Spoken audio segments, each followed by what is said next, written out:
And I'm the vice chair for YTN this year, and we're having a showdown in the playground on October 18th from 10 to 2, and it's going to be an old-fashioned kickball game. So I win. Look at your Somebody's gonna get a noogie. It is a free event up to the 33rd person. After that will be $15. Oh, spectators are that's free. slick. Yeah. So if you want to come in and be part of the team, or if you have a team in mind, sign up, and we'll have a great old-fashioned game of kickball.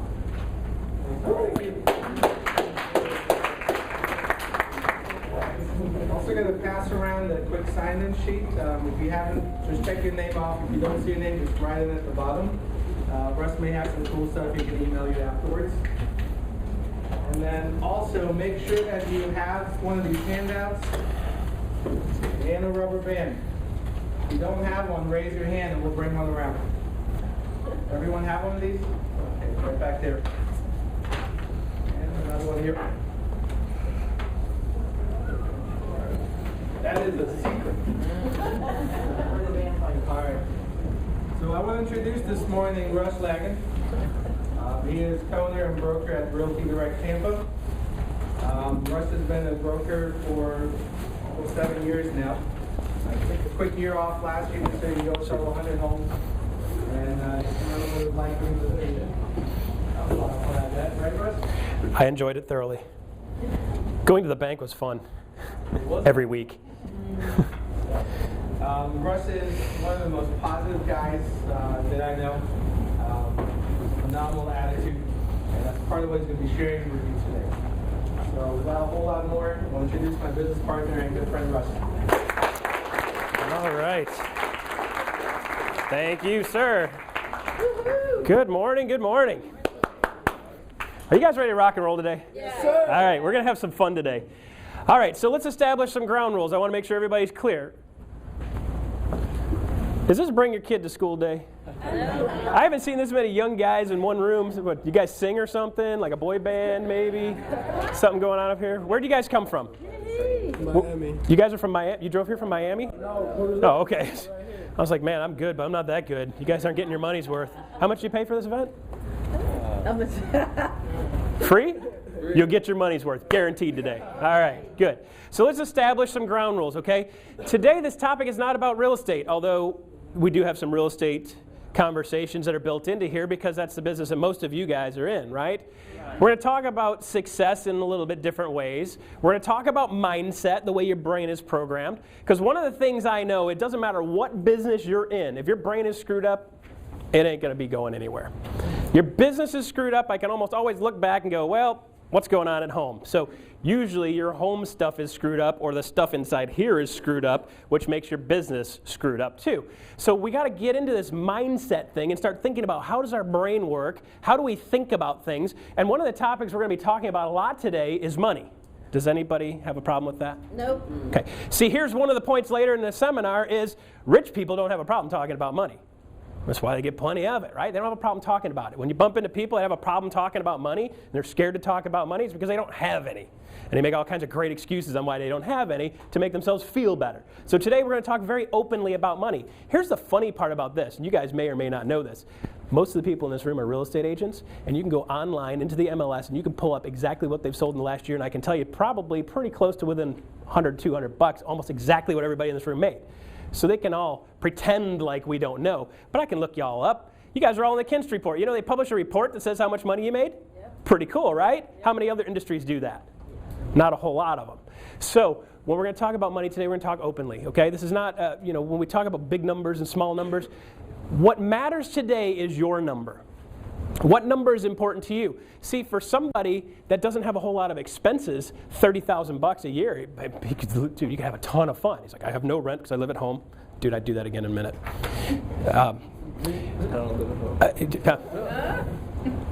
Are you single? Yeah. Ladies, he's single and he doesn't live at home, okay? And he's young enough you can still raise him right. Kidding, I'm kidding. All right, so what we're going to talk about is numbers, and what matters is numbers to you guys, okay? This is going to be good, isn't it? Yeah, you guys ready for this? All right. So what matters is the number that's important to you, okay? So if I say $1 million and you're like, whoa! To you, $100,000 might fix everything you could possibly ever want fixed. And if that's the case, that's great. For me, that number may be a little bit higher, okay? I've got goals that I'm going for, and I don't want you to think, well, he's got a giant ego, and that's why he's going for it. No, I'm confident that I know what I'm doing, and I have the skill set to be able to take it and do what I want to do and get the number I want to get, okay? So I'm aiming for a big, fat, hairy-ass number, right? Because I know even if I miss a little bit, oh, the horror, I only made $8 million. I think I'll be able to figure it out, right? You see these people that won $100 million in the lottery, and we're going to talk about the people who win the lottery. We're going to talk about why they go back broke. Would you like to know exactly why they go back to broke? I'm going to tell you that today. Don't have the mindset. I'm going to tell you exactly how that works, right? We're going to talk a little bit about religion. I'm going to use the G word. You know what that is? God. Yeah. I'm also going to use the U word, which is the universe, right? I don't care what you believe or how you believe. It doesn't matter to me. Every one of you is right. Pretty cool, right? Ladies love hearing that. You want me to say it again? Yep. You're right. Yes, my wife loves hearing that too. Okay, been married for 20 years, and my wife still gets a kick out of it. I'm like, all right, fine, you're right. And she's like, yes, I am. About time you figured that out.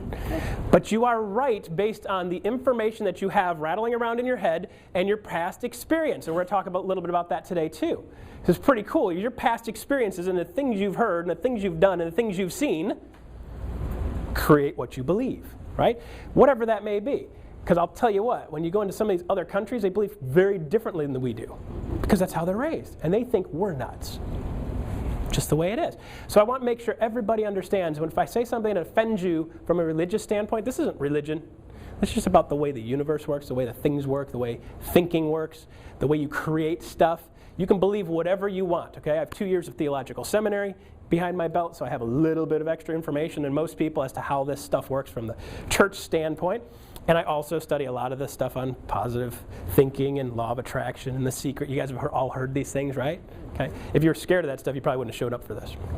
So we're going to talk a little bit about that. So if at any point I offend anybody, I want you to write a little note and put down, Russ offended me when he said, okay? And then when you're done, I don't want you to go out and post it on Facebook. I don't want you to go out and pop it onto Twitter. I don't want you to Instagram a photo of yourself being pissed off. I want you to come up to me and say, hey, Russ, you offended me when you said this. And I will apologize. I'm very good at that. Like I said, I've been married for 20 years. If I wasn't good at apologizing, I wouldn't still be married, okay? I screw up stuff all the time. It's part of the game. My whole goal is to screw up everything I could possibly screw up by the time I was 40. I failed miserably. When I turned 40, I started figuring out, boy, now I can screw up even bigger stuff. Okay? Found new stuff to screw up. And that's okay with me. I'm totally cool with it. So if I do offend you at any point, don't hesitate to come up to me and I will apologize. Okay? Sound good? Does everybody accept the rules? Yep. Yeah. Playing field pretty clear? Yeah. All right, good. Let's get into the beginning of the beginning. Okay, let's get started. Your very first step on the first page of your worksheet. Very first step is to commit to success. We're going to commit to success and play to win. You ever seen a team that's playing in the playoffs and they've already locked down their playoff spot and they got to play some crappy team from middle of nowhere, you know, like the Bucks? And they're like, you know what, I'm not going to risk my good players. They put all the crappy players on the team, on the field, and like Rudy gets his shot, you know. Remember the movie Rudy? They put Rudy on the field, you know. And the guy goes out there and he just kills it for him because it's like his only chance to get on the field, right? If you don't play to win, you're going to lose, right? So part of this process is committing to success. So there's a couple of different levels that we have. People are like, well, what do I want? Well, that's part of the equation. That's good. Okay, so you know what you want? We're going to talk about that in a second, okay? And then some people talk about, well, this is what I need, right? There's this higher level of success, which is people are committed to success. So what I want you to do today is just in your head right now, I want you to say, I commit to learning full out today, full contact, full throttle, and I'm going to commit to doing something more, something different than what I've done in the past. So It's one of the things I know for a fact, guys. You're going to love this one, right? If you always do what you've always done, you'll always get what you've always gotten. If you walk into any of these finer establishments in town and walk up to a lady and say, hey, baby, how about going home with me? Wham! She's going to punch you in the face, right? And every time you do that, you're going to get punched in the face. So if you keep doing that, you're going to get punched in the face, and you go, oh, gee, duh. That's what happens every time, right?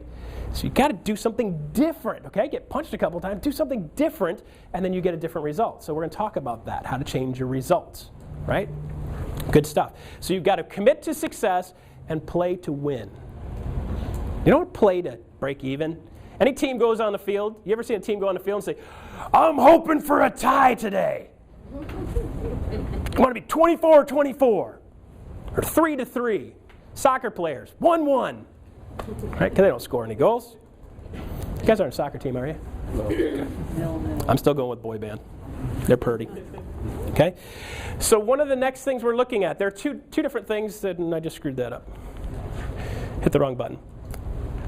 Go. The second thing is, I need you to trust that the system works. Trust that the system works. It's really important that you trust something, right? So is anybody in this room living 100% the life of their dreams, has everything they want, everyone they want, really just crushing it, killing it, destroying it, having a great time, loving it? Anybody?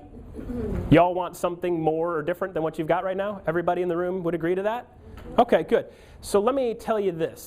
This book that was written by T. Harv Eker is a great book. It's a book I read, and then I read it again, and I read it again, and then I taught some people about it, and I was like, wow, that was pretty cool. And it seems like every time I teach on this stuff, I make more money. So guess what I'm here for? I'm just fleecing you guys. I'm just in it for the money. You're going to be able to tell in 20 seconds. I'm just in it for the money. That's why I do free seminars. Yeah.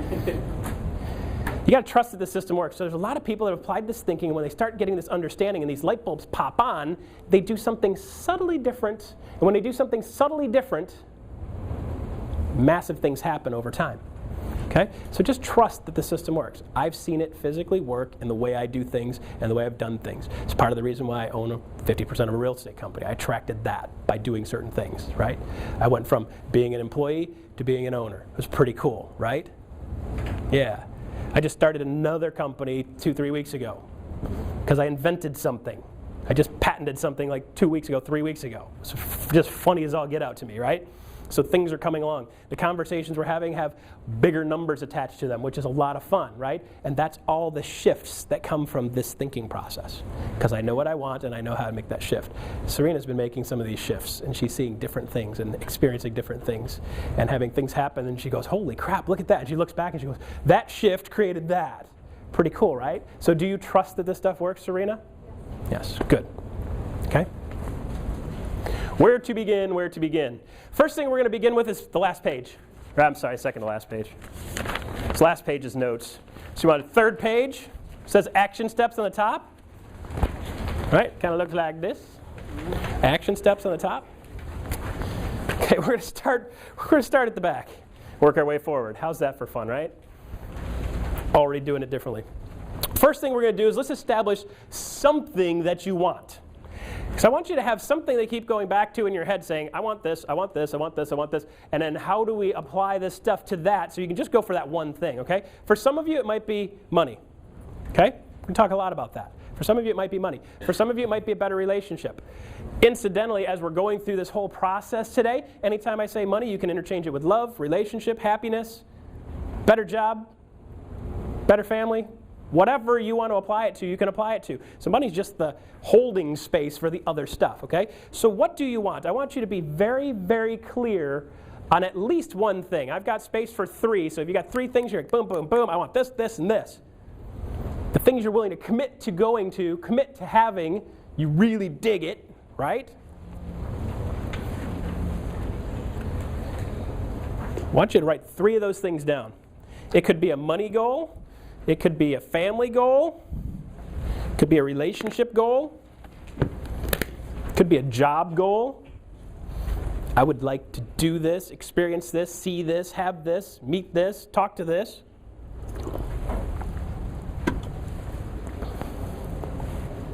I want you to completely disregard the cash part of it So if you had all the money in the world and you could do anything you want, what would that be?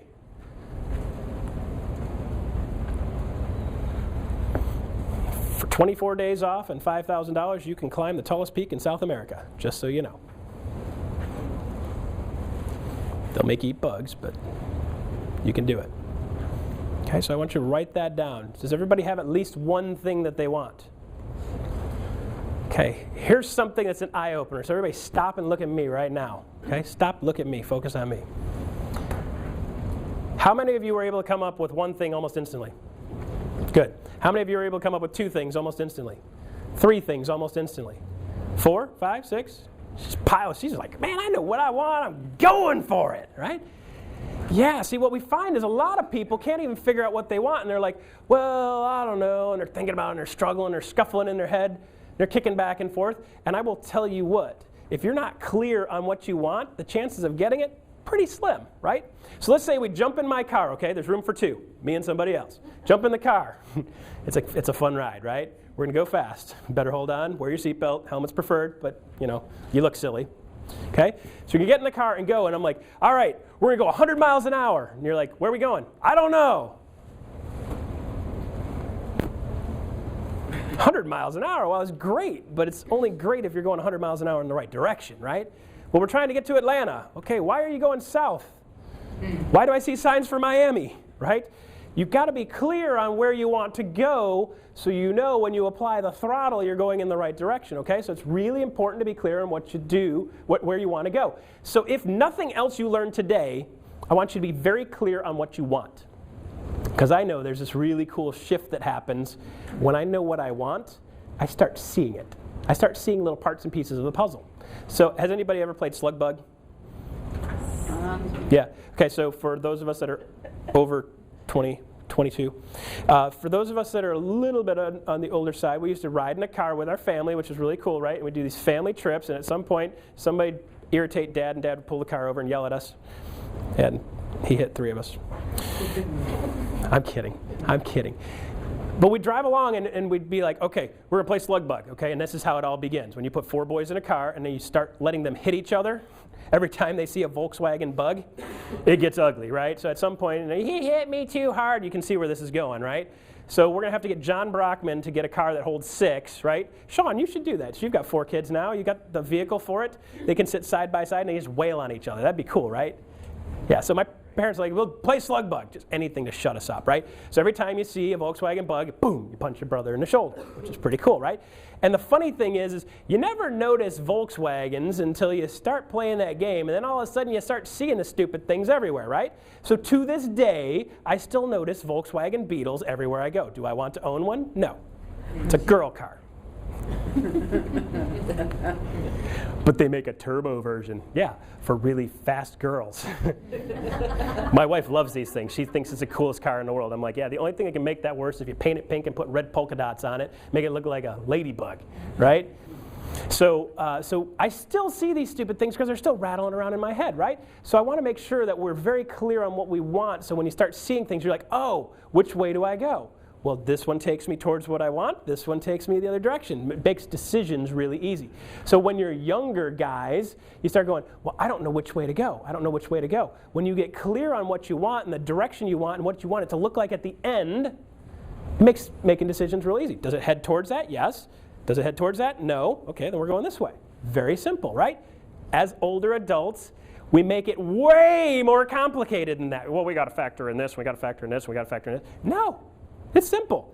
Get clear on what you want, and then head that direction every single time. What do you want? Head that direction. It's that simple. Is that revolutionary? You guys are like, well, I can make that more complicated than that, I'm sure, right? Keep it that simple, and your life will be 1,000 times more enjoyable. So let's talk about your goal. So you've got a goal written down now, right?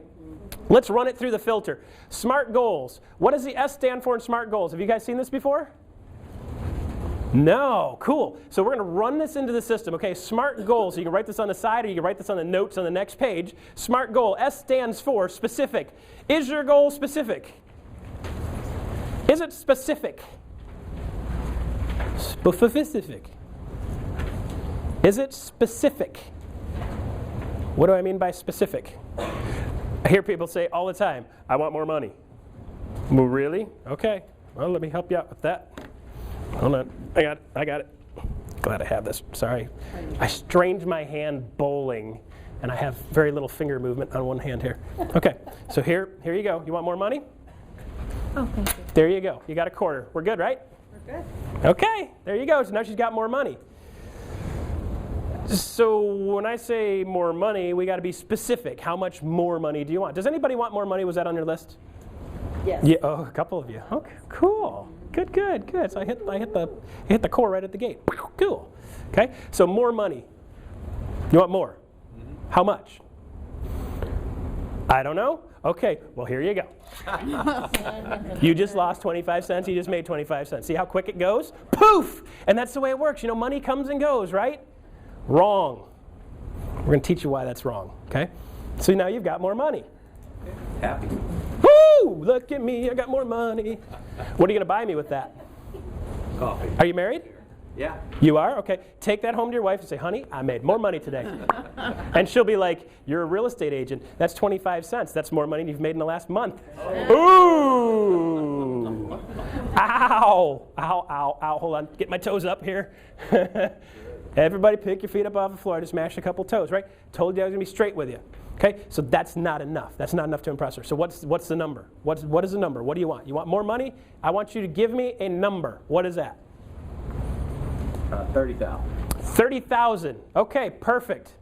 I'll give you now $30,000 more. If I gave you $30,000 right now, and would you be cool with that? Yeah, I'll take it right now. You'll take it right now? All 30,000? Yeah. Wouldn't you just crap a brick if I had it in my briefcase right there and handed it to you? Yeah. Whatever you want. Whatever. Okay, hold on.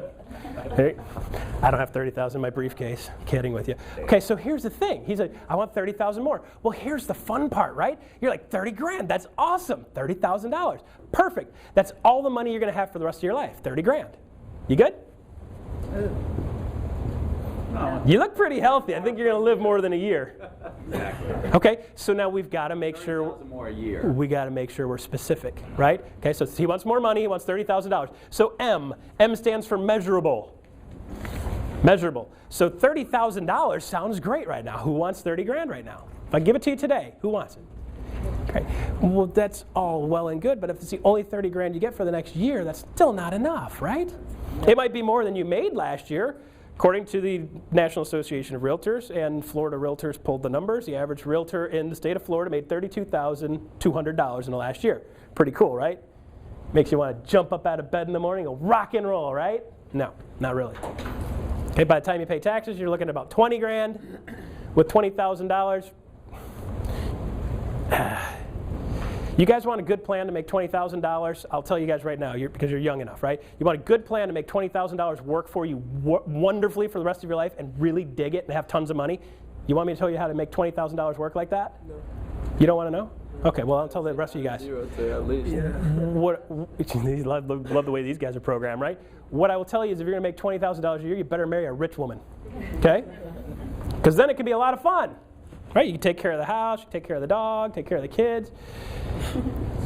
$30,000 is just not enough, right? So we need to make sure it's measurable. So it's specific and it's measurable. So $30,000 is great, but in what timeline? We need to know what timeline. All right, so as you're getting your coffee, how soon do you need that $30,000? Next year.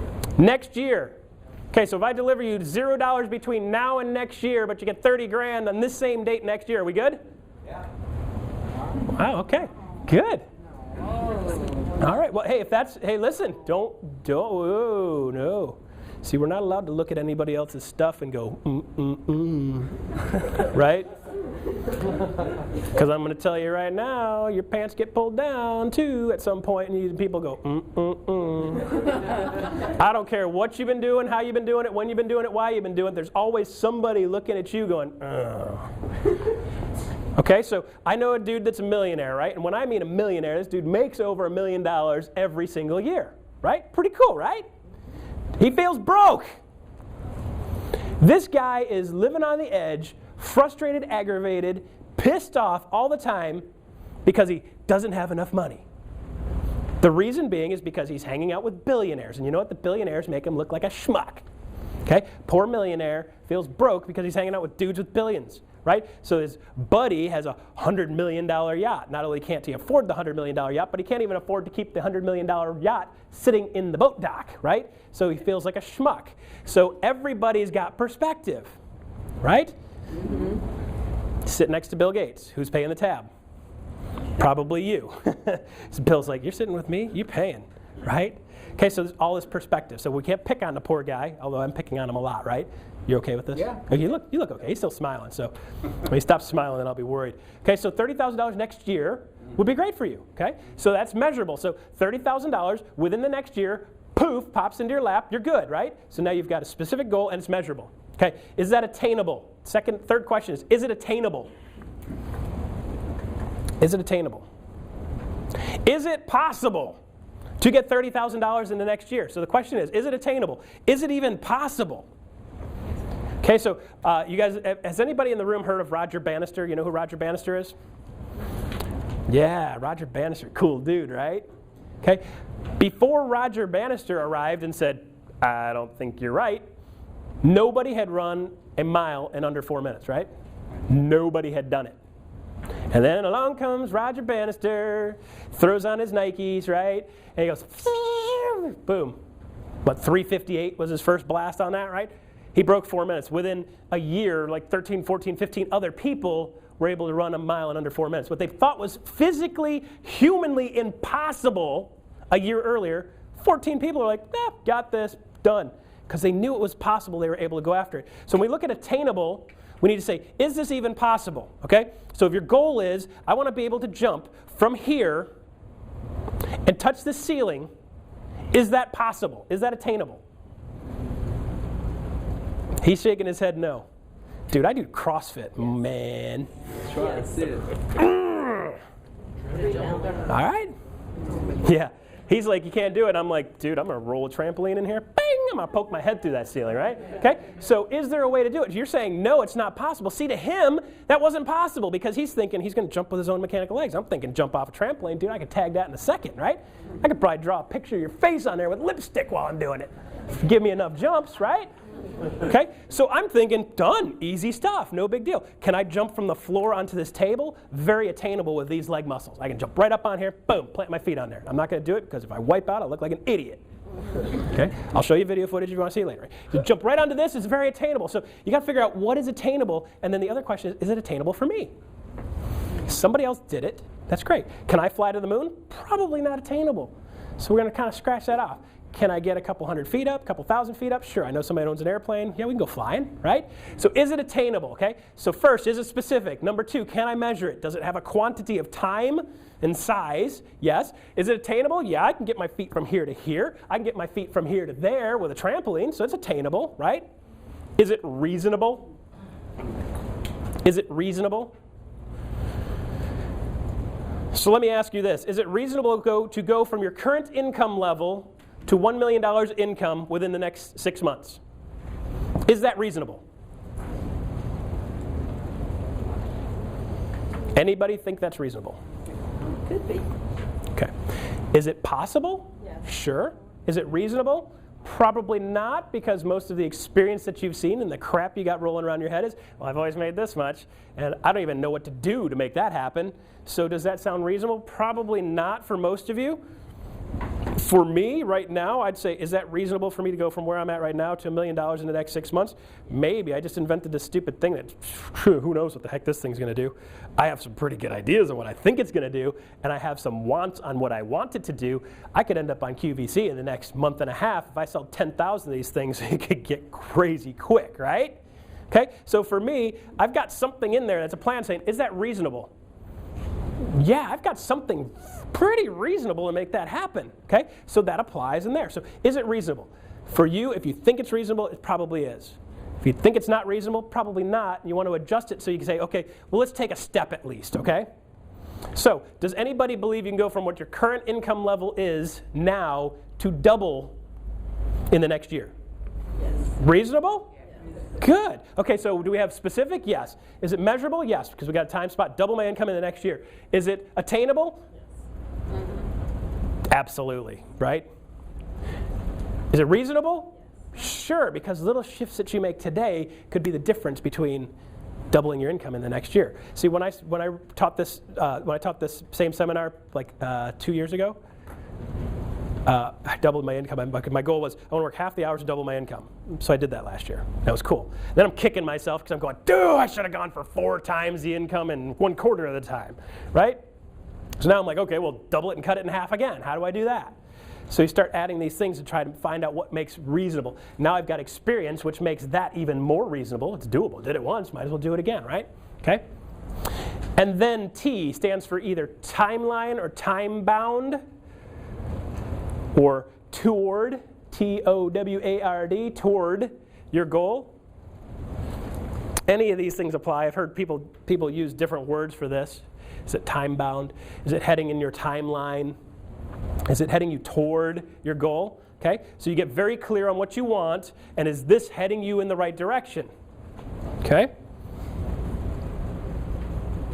So if your goal is to be a homeless dude with no house, and you're paying your house payment, it's probably not going to head you in the right direction to being a homeless dude. Because if you keep paying your house payment, they're going to let you keep the stupid house.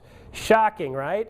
The other is also true. If you stop paying for your house, they're going to stop letting you live in your house.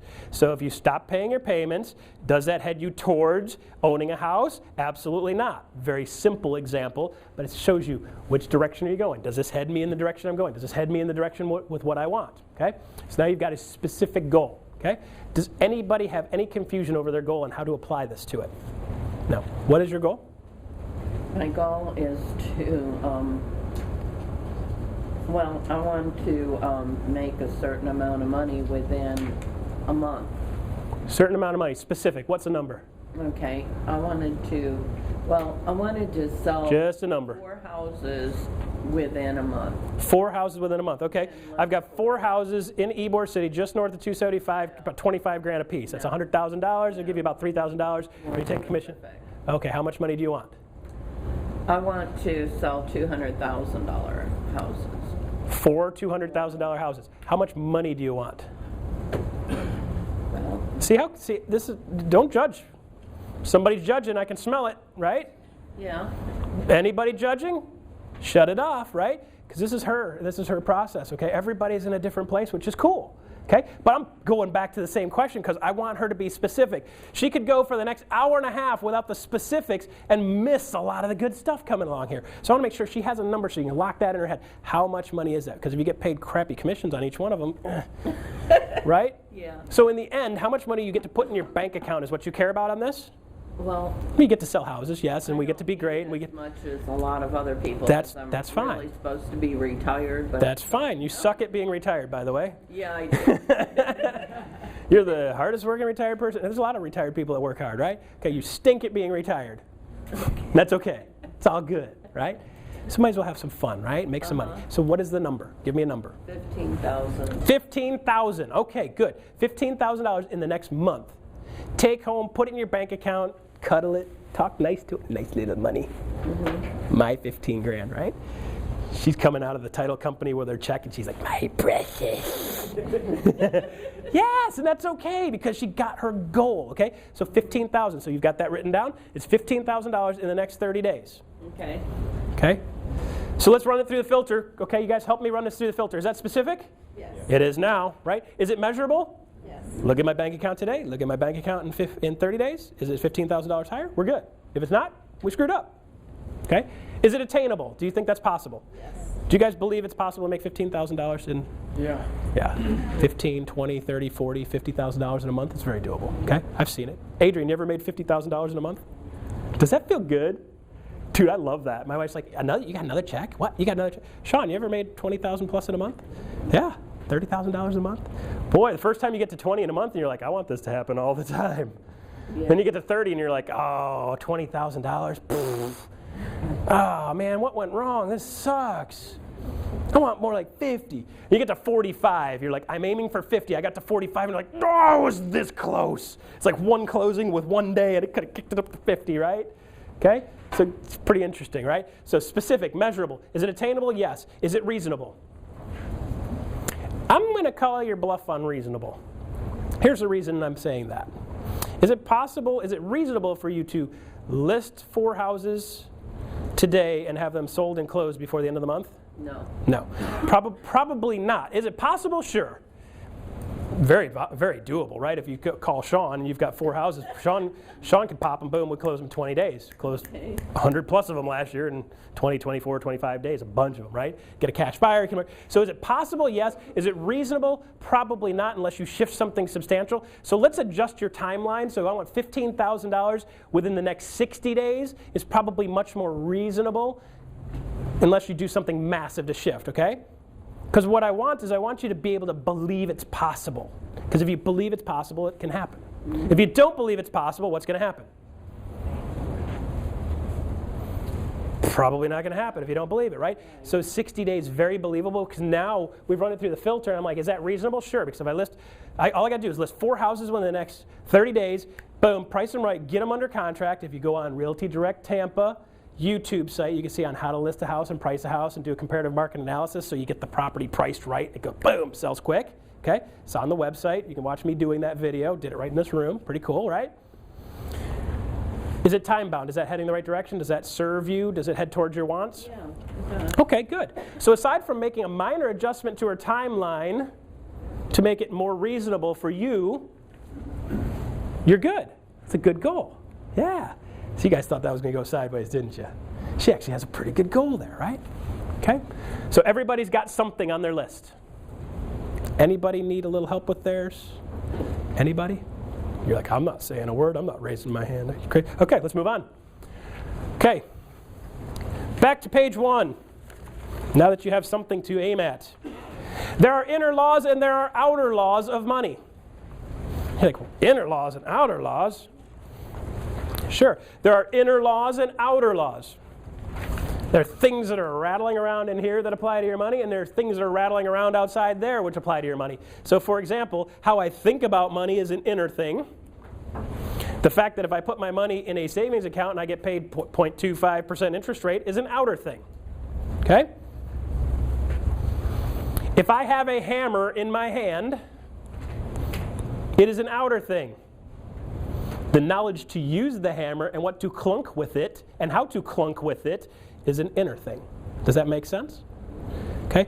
So what we find is that we've got a lot of this stuff on the outside that we don't have control of or we want to have control of, and you're like, well, okay, well, where does that come from? I'm going to tell you right now, really simple. All the stuff you have on the outside comes from the inside. Okay? Let me show you the 4 quadrants, okay? 4 quadrants. Number 1, mental. Where'd my chalk? Oh, there's my chalk. Broke it. Dude, I'm killing me here. Okay. You know how to make chalk to stop squeaking? Taste it. Okay. There are mental aspects. Spiritual. I write a little bit hard. Can you tell? All excited. Okay, so it's mental, spiritual, emotional.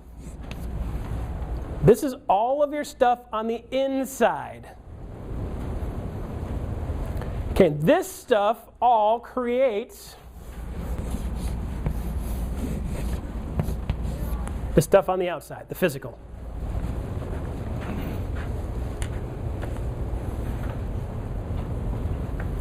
So your mental, your emotional, and your spiritual create the stuff on the physical.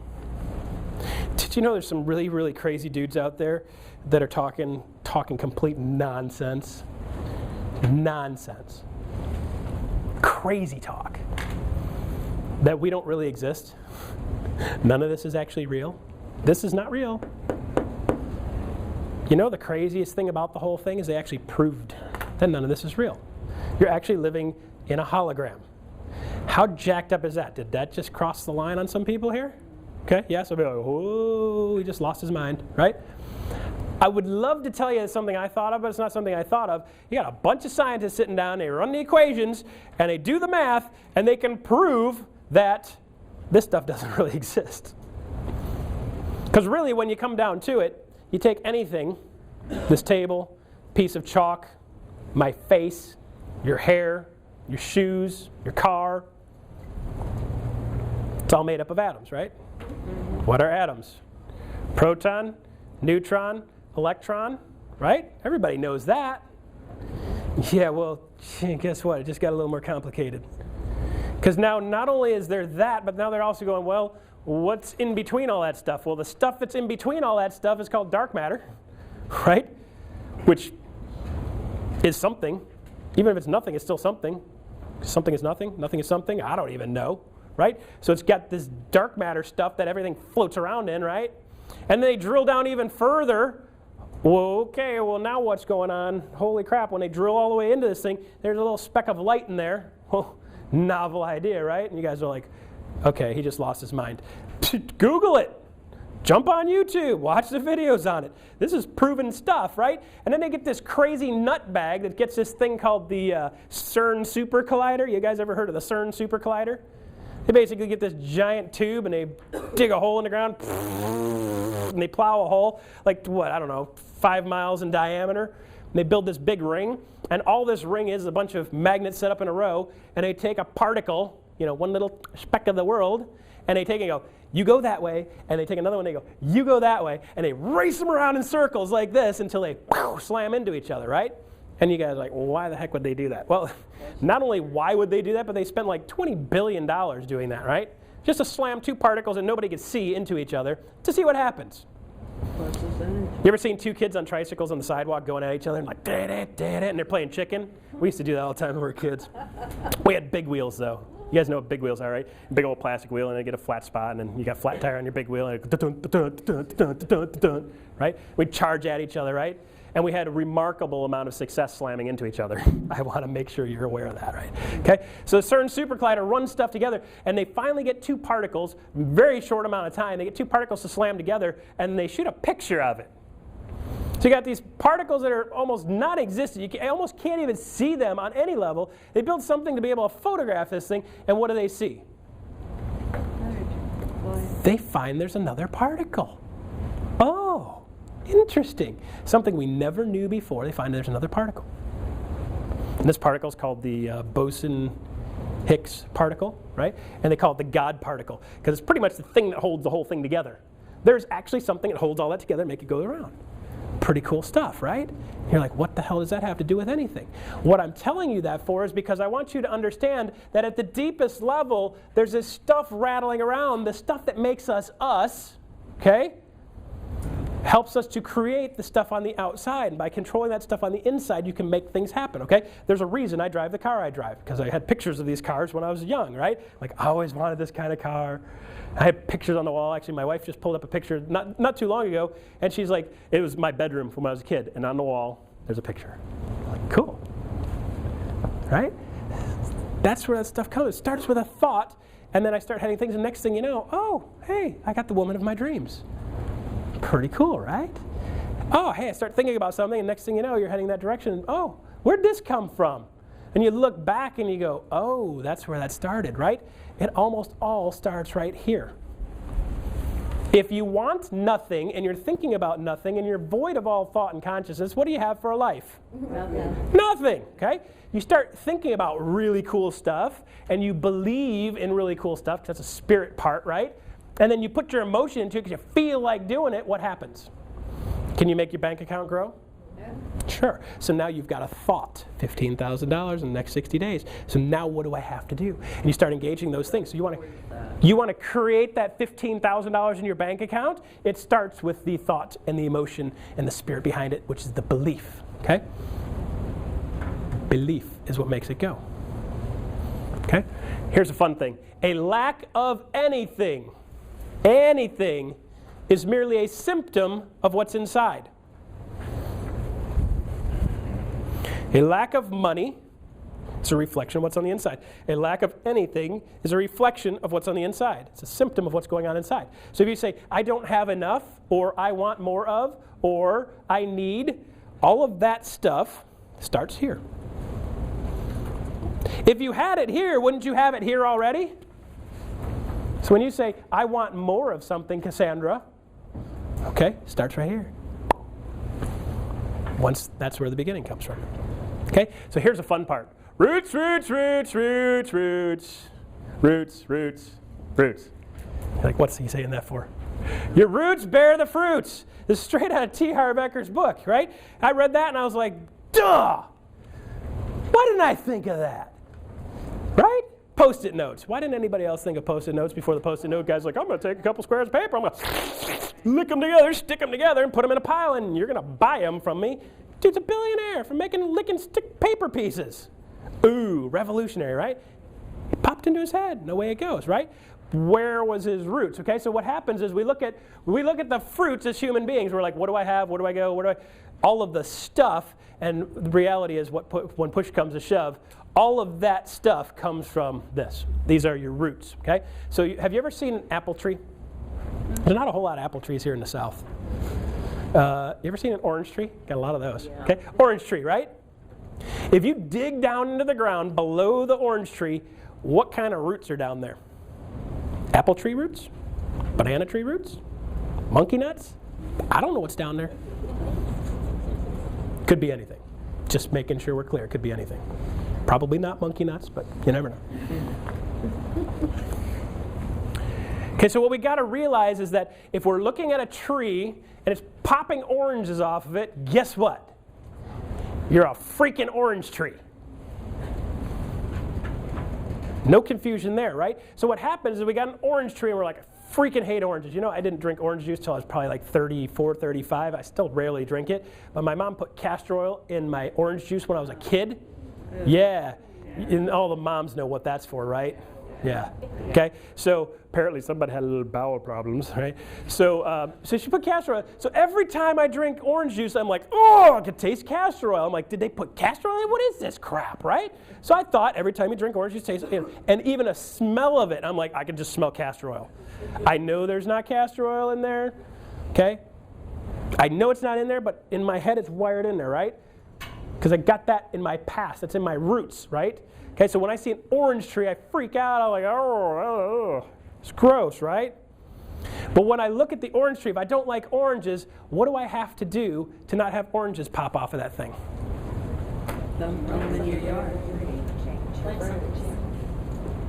You guys are real estate people, for God's sakes. You sell the house, you go buy a house without an orange tree. Come on, business opportunity, right? You got to start seeing opportunity in business. Now, really, cut the tree down. Right? If I'm sick of seeing oranges, cut the damn tree down. Better yet, plant another tree. Right? Or business opportunity, sell the tree to somebody else and take that money and plant whatever tree you want, right? Do an even swap. Somebody's got an apple tree and like, stupid apples, I hate them. My mom used to put castor oil in my apple juice when I was a kid. I'm like, oh, your mom hated you too. Good. So let's swap trees, okay? But what I'm trying to get at is when you look at the results and you look at the stuff growing on the tree, there's a reason for it. It's because the stuff that's under the ground made it grow up into a trunk and then the little oranges start popping up. Okay? And they shouldn't be shocked at it and we can't be mad at it, right? So to change the outside, the first thing we need to do is change the inside. Okay? Back to your workshop. To change the visible, you must change the invisible.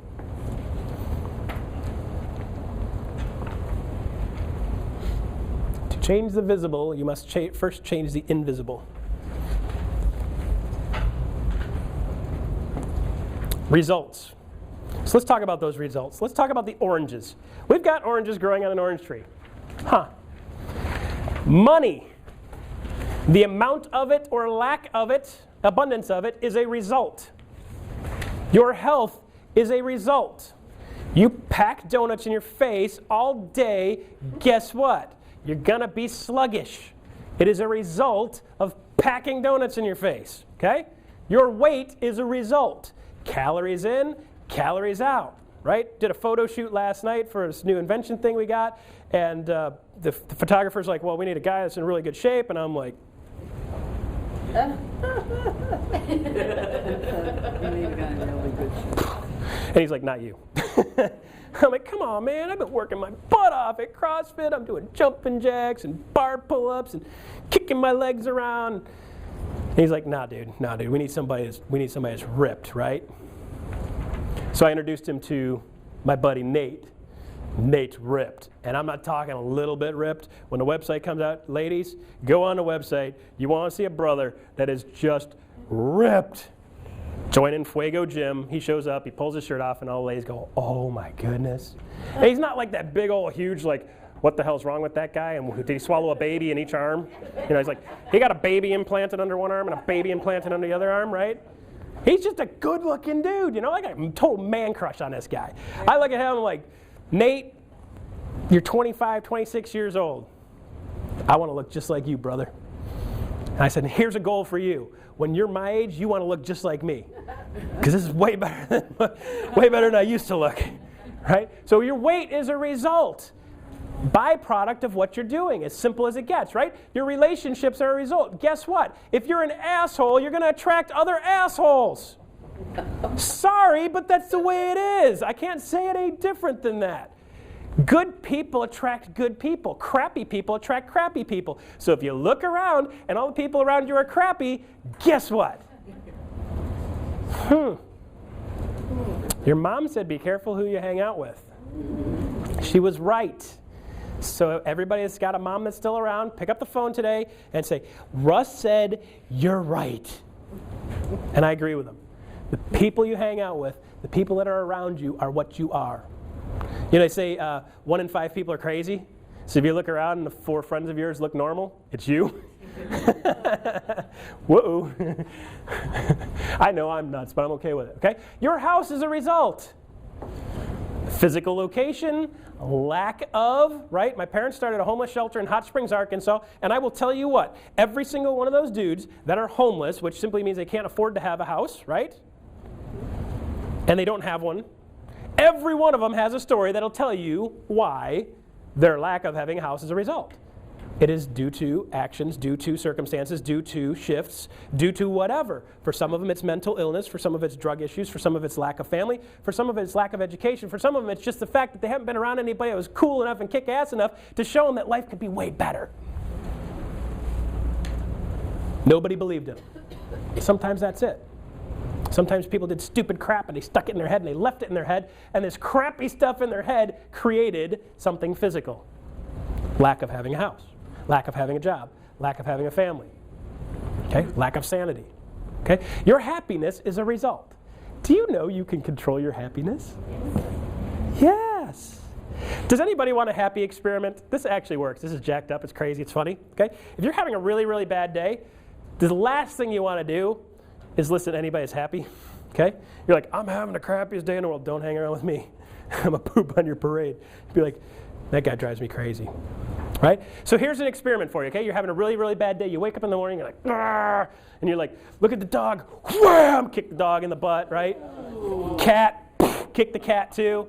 Equal opportunity offender, okay? If you have a giraffe, kick your giraffe. Hit him in the butt, right? Just in case somebody has a giraffe, okay? You're in one of those moods. You punch a baby in the face. You're like, oh, look at the... I feel better. Bad day, right? It's already begun. And you keep saying it over and over and over. Today's going to be a bad day. Today's going to be a bad day. Today's going to be a bad day. Guess what? Bad days are coming, right? Okay, you want to stop that in its tracks? I'm going to give you a process for stopping that in its tracks, right? Here's what you do. Everybody, you grab a mirror, okay? You grab a mirror, get in front of one, the bigger the better. If you can get a full-size mirror, it's even better. And you square off to that thing, and you smile at yourself. I'm going to tell you. You smile at yourself, okay? You're having a bad day. Before you go out on a date, you're trying to do something cool. You smile at yourself, because here's the thing. If you smile at yourself, guess what happens? The muscles in your face automatically react, and you go from this to, you're an idiot! And you go, okay, what a dummy, I'm smiling at myself. And you start feeling better, okay? And the longer you smile at yourself, the better you feel. So if you're having a really, really horrible day, it's just sucking out loud all day, you might want to do it for 4 or 5 minutes. But what you will find is that when somebody smiles at you, it's really hard not to smile back. You know what the craziest part about the whole thing is? You're smiling at yourself, and you still can't resist smiling back at yourself. How jacked up is that? Right? and you'll start to feel better. So they did a bunch of these crazy studies at Harvard because, that's what they do at Harvard, right? They do cool stuff. They did these studies, and they took people that were super depressed, right? And this one woman was so depressed, she said she was even depressed in her sleep. Oh gosh, that's hard. Ooh. I'm like, wow, that's messed up. Took that to a whole nother level, right? So what they did is they put her in front of a 3-way mirror, and for 30 minutes every day, they had her smile at herself. Within 5 seconds, she's laughing at herself, right? 30 minutes later, she's feeling better because something releases, right? So you talk about when you meet people, you shake their hand and you smile at them, right? Because it releases something in here that makes them like you. If nothing else you do, smile more. Smile at other people, smile at yourself. If you smile at somebody else because you don't have a mirror, they smile back, it gives you the same exact result, okay? It's amazing stuff to make that shift, okay? That is the inner stuff creating the outer stuff, okay? So happiness is a result. You can control your level of happiness. Do you know what the happiest guy in the world wants? More happiness. Yeah, I'm a pretty happy dude. I still want more of it. We always want more of it. No matter how much I get, no matter how happy I am, I always want a little bit more. Here's the rub. Your lack of any of these is also a result. It is a result of roots. So let me show you how this works. Process of manifestation. Process of manifestation goes like this.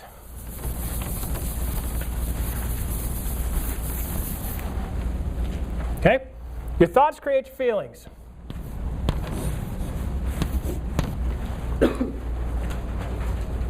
Love that little arrow. Thank you, Adrian. Adrian animated this for me. They're little green arrows. Compliments of Adrian Petrola. Yes, I don't know how to do these things.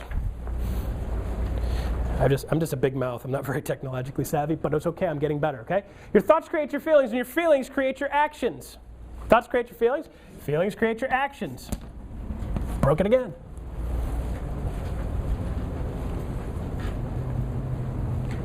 Your actions create your results.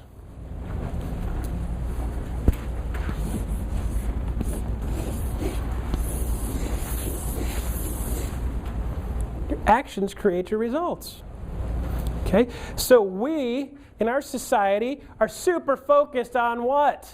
The results. Heck, I started you off with a result. What do you want? What do you want your result to be? Okay? Started you off with a result. Okay? So what we focus on is the result. And here's the reality of things. Result is only part of the equation. You guys have heard, it's like, the destination is not the whole thing, it's the journey, right? Okay? So when we're looking at success and we define success, success is winning a football game. Success is paying for your bills for the first time ever in your life. All in 1 month, on time. Right? Success is your children graduating high school, graduating college. Success is, I got the job promotion, right? Here's the thing that's really, really important. We define these end points as success, and we define these end points as results, and in reality, success starts right here. This is success also. Is this success? Yes! Because sometimes, the times we fall backwards, if you learn something, you could take a move back forward. Okay? So we got to look at the process of moving forward and the falls backward as learning experience. And if we look at it like that, now every single thing we do is process towards success. Because people say, I will be happy when I get this. I will tell you definitively, clearly, without a doubt, unequivocally, big word, $5 for me. Scrabble game. Without a doubt, if you're not happy now, you're not going to be happy then. When I get that car, when I get the Porsche, I'm going to be more happy. Yeah, for about 30 seconds, and you're like, okay, now what? Now you're back to being unhappy because you're aiming for something else that you don't have, okay? So the key is you've got to focus on what you already have and the steps that you're taking in the process and the movements you're making in the right direction, and even the ones you go, it didn't go so well. I've had a couple of those, dozen this year, right? And I go, okay, don't do that again. We'll go this way, tink, tink, tink, tink, and I'm moving back forward again, and we'd start defining that as success as you start moving forward, okay? So the result is only part of the equation. So how do we get a result? How do we get a result? Change clothes. Start with thinking correctly. You get a result by doing something, or not doing something for that matter. Okay? You want your weight to go up? Potato chips and a couch. Action creates. Okay? How do you make your actions happen?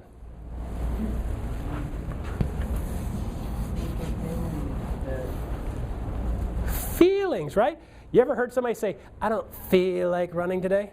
I don't feel like going to the gym today? I don't feel like working today? Guess what their action's going to be? I don't feel like doing push-ups, so guess what? I'm not. Okay? If you feel like doing something, are you going to do it? No. You know what? I feel like doing push-ups today. I'm probably most likely to do push-ups today because I feel like it, right? So anytime you're not doing something you should be doing, you got to look back at it and go, why do I feel that way? What am I feeling? Guys, you're young, right? Okay, which is great. It's a huge asset. Love it. Enjoy it, right? You guys are men, young men. Guess what? Men have feelings too. Okay? A lot of people say men have two feelings, hungry and horny. If you just ate, guess what? Okay? Glad you guys caught up with that one. Right? If I'm not horny, guess what? Give me a sandwich. Right? That's the way our culture kind of is, okay? And that's kind of become acceptable. But the reality is, guys, you know women have this thing called women's intuition. You ever heard of it? Yeah. You guys know you have women's intuition? It's the craziest thing. We call it gut feeling. Gut feeling, because it sounds more manly. Basically, it's just women's intuition in a different package, okay? Yeah. Adrian was giving me a hard time because I do have, on occasion, have my legs shaved. Yes, it makes me feel pretty. Oh, so pretty. I do a lot of bicycle riding, and when you ride 100-mile-plus bicycle rides, hair rubbing in funny places is not a good thing, right? So you remove it, and it is more aerodynamic, but for me, it's more of a comfort thing, so half the year I'll spend with my legs shaved, and Adrian was busting my chops, and he's like, well, you used Nair. I'm like, no, I did not use Nair. I used Nair for men. Made me feel so much more manly, right? Okay? So what happens if we don't feel like something, where is that coming from? Goes right back to our thoughts. Okay? So if I'm thinking I don't want to do push-ups, I don't feel like doing push-ups, I'm not going to do push-ups, and guess what? 42 years old, this will be down here, right? You guys have heard of moobs? There's a reason, right? No push-ups for men makes moobs. Right? So we've got to look at the result and go backwards and go, okay, am I doing what I'm supposed to be doing? Yes. Am I feeling what I'm supposed to be? Do I feel good about it? Yes. That's because I'm thinking right, okay? Now where does our thinking come from? This is where it gets tricky. Where does our thinking come from? T. Harv Eker will say, your past programming is where your thoughts come from. Okay? You have a thought because you saw something, did something, whatever in your past. Everything you've done from here backwards is your past programming. So here's the coolest thing in the world. If you want to change your results, you change your actions. If you want to change your actions, you change the way you feel. If you want to change the way you feel, think different, i.e. smile. Right? Look, he smiled right back. That's funny. He can't even control his face. He's like, oh no. Happens automatically, right? Like he just smiled too. Okay? So your thoughts, you can change that, you can control that. Where does that come from? It comes from your past programming. You're like, but man, let me tell you what happened to me when I was a kid. Oh, I got this story. And you tell the story. And the more you tell the story, the more you're thinking. Guess what happened to me when I was a kid? Two things happen, right?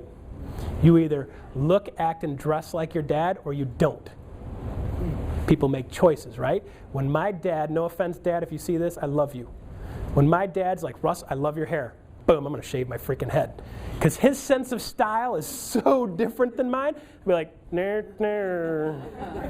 Nope. My wife's putting together this really cool photo book for my family. And she found a program where you can put family photos and all that stuff, and these things are getting lost, you know. So she's putting together all these family photos, and I'm like, you see that picture, and that picture, and that picture, that picture, that picture, that picture, makes me look like a melon head. It's my dad was cutting my hair, right? Yeah, I was pissed at my dad for like 15 years because he was always cutting my hair. I always looked stupid, right? Looked like a freaking mushroom.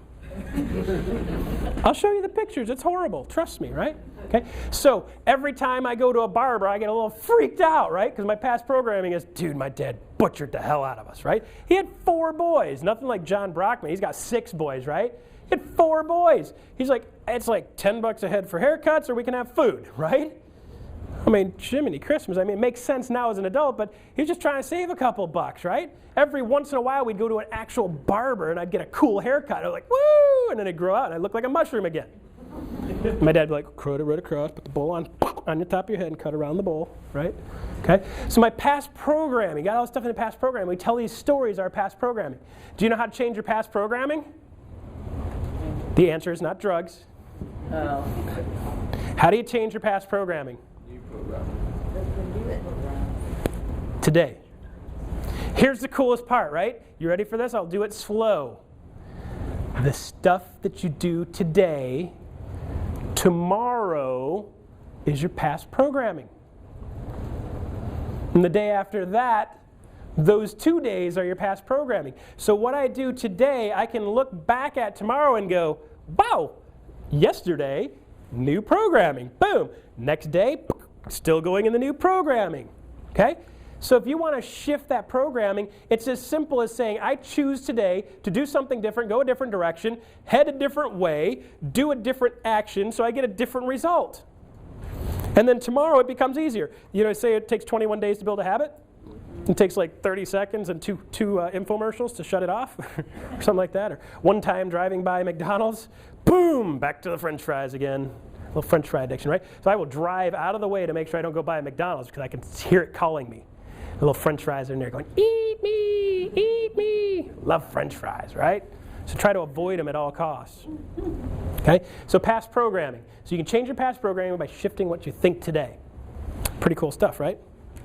You know, also, Yes, ma'am. who you hang around with. Who you hang around with? Thinking. Oh, yes it does. Yes it does. If you hang around with people that are exercising all the time, it's going to encourage you to do it. Absolutely. So I have, let's see, Adrian started a bike group in South Tampa, and he gets people together, and they start, like tonight, they'll start going, okay, what are we doing tomorrow? So there's a bike ride somewhere, right? I've got the Striders group, I've got the Get a Grip group, I've got the Augusta training for Ironman training group, I've got the CrossFit group, I've got all these different groups. I've got Sean and Brian and Rich, Dr. Rich. They're always like, hey, you riding on Sunday? Hey, you riding on Sunday? Hey, you riding on Sunday? And I can say no once or twice, and then somebody shows up at my door and they're like, dunk, dunk, dunk. Get your bike, get your spandex, shave your legs, let's go. Maybe not in that order, but pretty close to it, because you've got people that hold you accountable. So if you want to make a major shift in your life, start hanging out with CrossFitters. Right? Start hanging out with people that think positive. You guys are already heading in the right direction. I wish my brain was going the direction yours did at your age. Can't even imagine what I could be today if I started thinking this way at your age. Awesome stuff, right?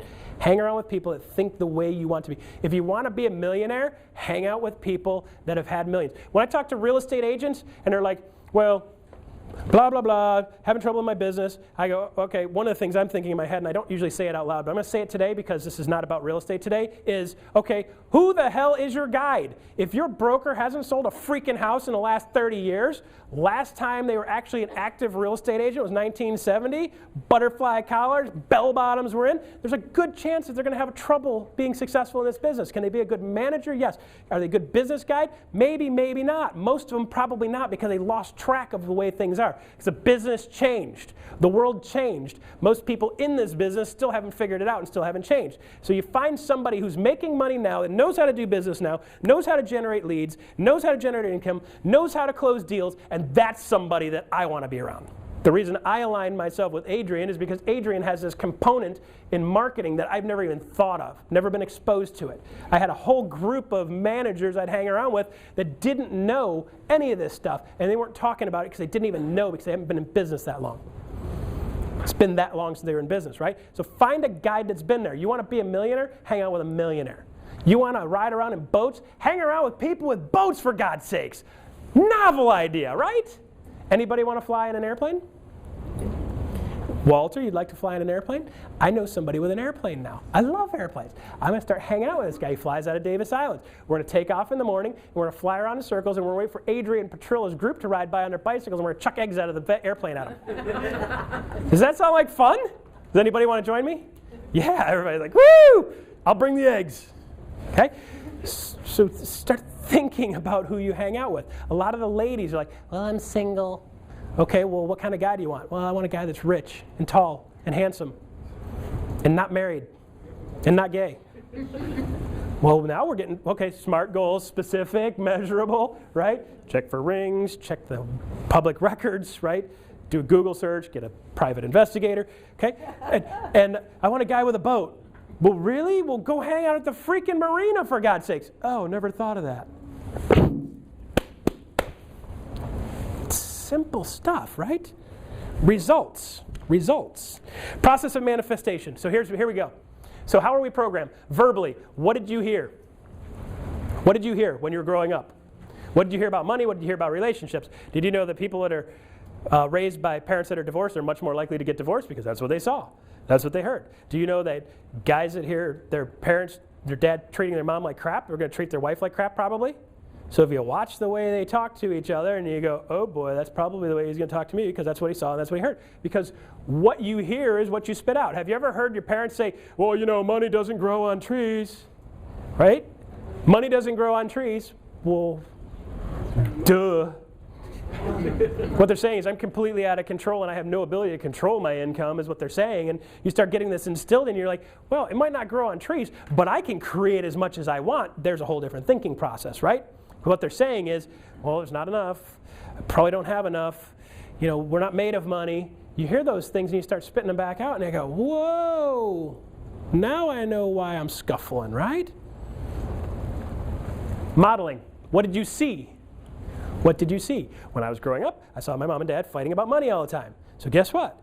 My modeling is I want to fight about money all the time. Now, this is an example, of course, inaccurate because my parents didn't fight about money. I hardly ever saw my parents fight. I'm sure they fought, they just did it somewhere else, because human. Okay, so modeling, what did you see? So there's this great story about this little girl. She's watching mom getting ready for Christmas, and mom's preparing the ham, right? And she takes the ham out of the package, and she gets the pan ready, and she sits the thing down on the cutting board, and she takes a knife, and she cuts the end off of this side, and she turns around, and she cuts a little bit of the end off of this side, and she takes the ham, she puts it in the pan, wraps it all up, and sticks it in the oven. And the daughter goes, Mom, why did you cut the ends off the ham? And she goes, I don't know. That's what my mom's always done. So let's call mom. So pick up the phone, call grandma. Hey, we're just putting the ham together, and Spiffy Butt over here just asked me what the deal was with cutting the ends off the ham. Why did you cut the ends off the ham? She goes, I don't know. That's what my mom always did. Let's call great grandma. Pick up the phone, great grandma. Hello, right? What? Hey, great grandma. Trying to figure out why did you cut the ends off the ham? Everybody's done that. I saw my mom do it. I'm doing it. Your great-granddaughter just asked me why we do it. What's the deal with that? And she goes, I cut the ends off the ham because the pan wasn't big enough.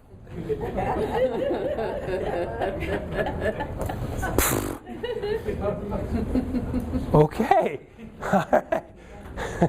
So what did you see? Well, that's the way my mom always did it, so that's the way I do it. Okay? There's a really good chance you're just about as broke as your parents. Oops.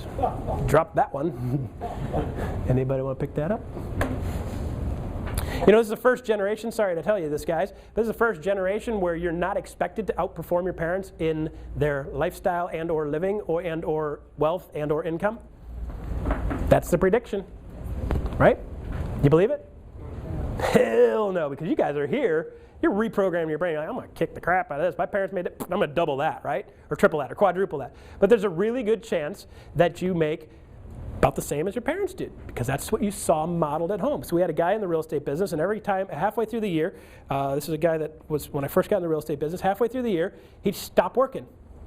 He'd get to a certain income level and he'd stop working. He'd finally start digging around. The manager dig around, figure out what the heck is wrong with this guy. He crushes it Monday through Thursday, Friday, Saturday, Sunday, all the way into June, and then boom, he disappears off the face of the earth. What the heck's happening? He got to like around $38,000, $39,000, and he stopped working because his dad always made around $38,000, $39,000, and he felt bad that his dad worked every single day and worked so hard. He felt guilty, and somewhere back in his programming, he just shut it down. Wasn't conscious, but he just shut it down. So he always made right around what his parents made. Freaky stuff, because that's what was modeled. Freaky stuff. Okay? So what you saw is much more likely to be what you are. Did you know if you draw a circle of your friends and you write down the income of your 10 closest friends, there's a really good chance that you're within 10% of income of most of your friends? Average? Freaky stuff, right? Again, be careful who you hang out with. You hang out with broke people, guess what? You have to buy all the time. It sucks. Okay, so specific incidents. What did you see? What did you experience? So this is the when this happens, guess what? Every time we get in a car with 4 boys, the car's going to get pulled over. Somebody's going to get the crap beat out of them. Okay? That's what you see when you put 4 boys in a car with a pile of rubber bands, 14 pounds of golf balls, and it's playing slug bug. Every time this happens, that happens. So you're going to see these things that are modeled. You say, well, look back at it now. So when you see something or you're doing something, I want you to look back and go, did I see this before? When this happened when I was a kid, Mom reacted like that. So every time Christmas comes around, Mom would start saying to Dad, well, you know, Christmas is coming.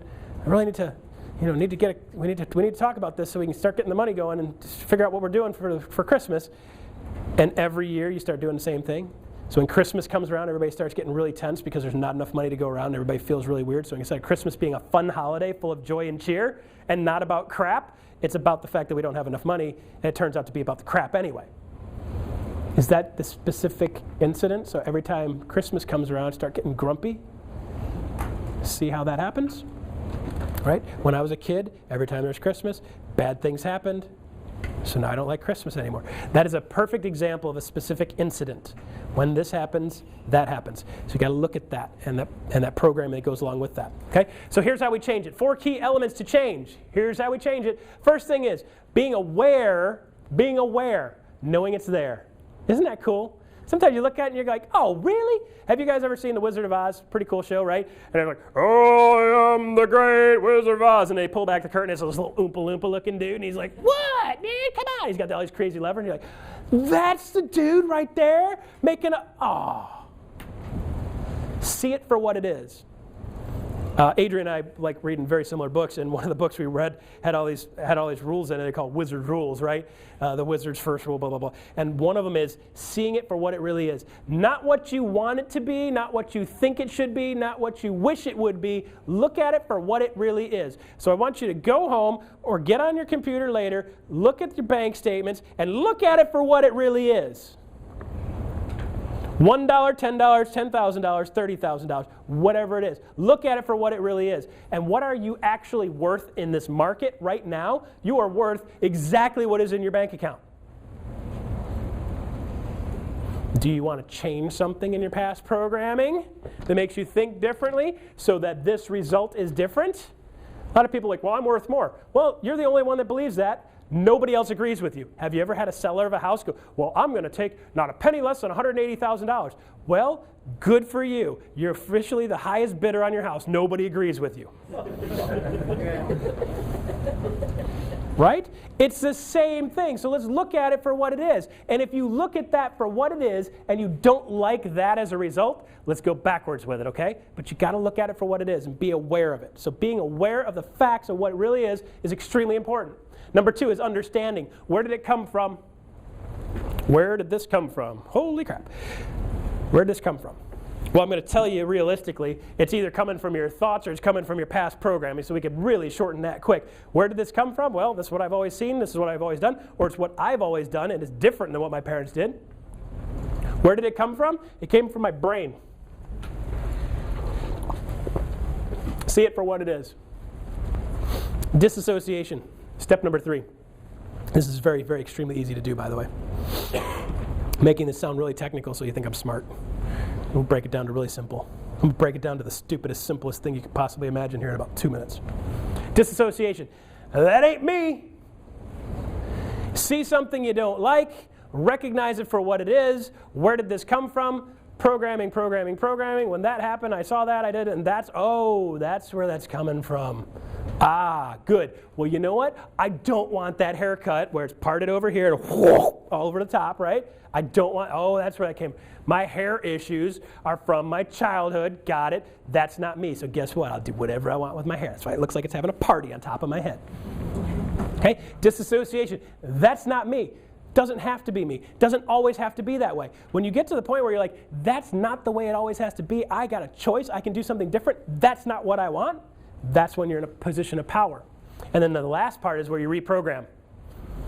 Reprogram. That's where you add a new thought or belief. Add a new thought or belief.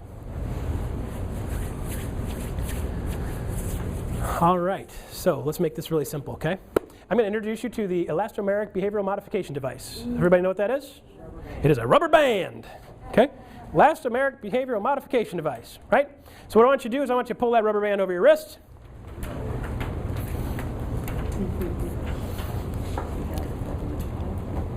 Anything happens during the day that you're not happy with, that you don't like, you say something, you see somebody walk by and go, oh, they're fat. Oh, judgmental, take that too. Anytime you do anything that is not heading you in the direction that you want to be, you want to have, you want to see, you want to do, this is your opportunity to make it stick, right? So when we did something bad when we were kids, when it was still legal to beat your children, my dad whooped the crap out of us, right? And did we change our behavior? Absolutely. So I'm going to give you permission to whoop the crap out of yourself. We're going to program, right? So what I want you to do is I want you to think a really bad thought right now.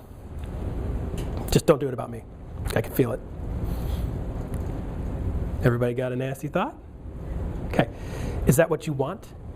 Does it make you feel good? No. So what I want you to do is I want you to give that rubber band a little tug out to here. Oh, no. I can show you guys. I can demonstrate how to do it. Would you like me to show you? Yes. You want me to show you? On you. You want me to show you? Oh, she wants me to show you. Put it on. Put it on.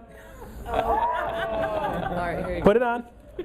I'm not scared. Go for it. Knock yourself out. There we go. I'm immune to pain. You got to do better than that. On the inside. Come on. Ow. Give this thing a good whack, right? Go bam, bam, bam. You got to have red stripes all over the thing when you're done, right? Don't be afraid to give it a good whack, because I want you to say, this is my notation to myself that I am aware. I just thought something stupid, said something stupid, did something stupid. Mark a line in the sand. This is your ability to go, bam, line in the sand. That is not what I want.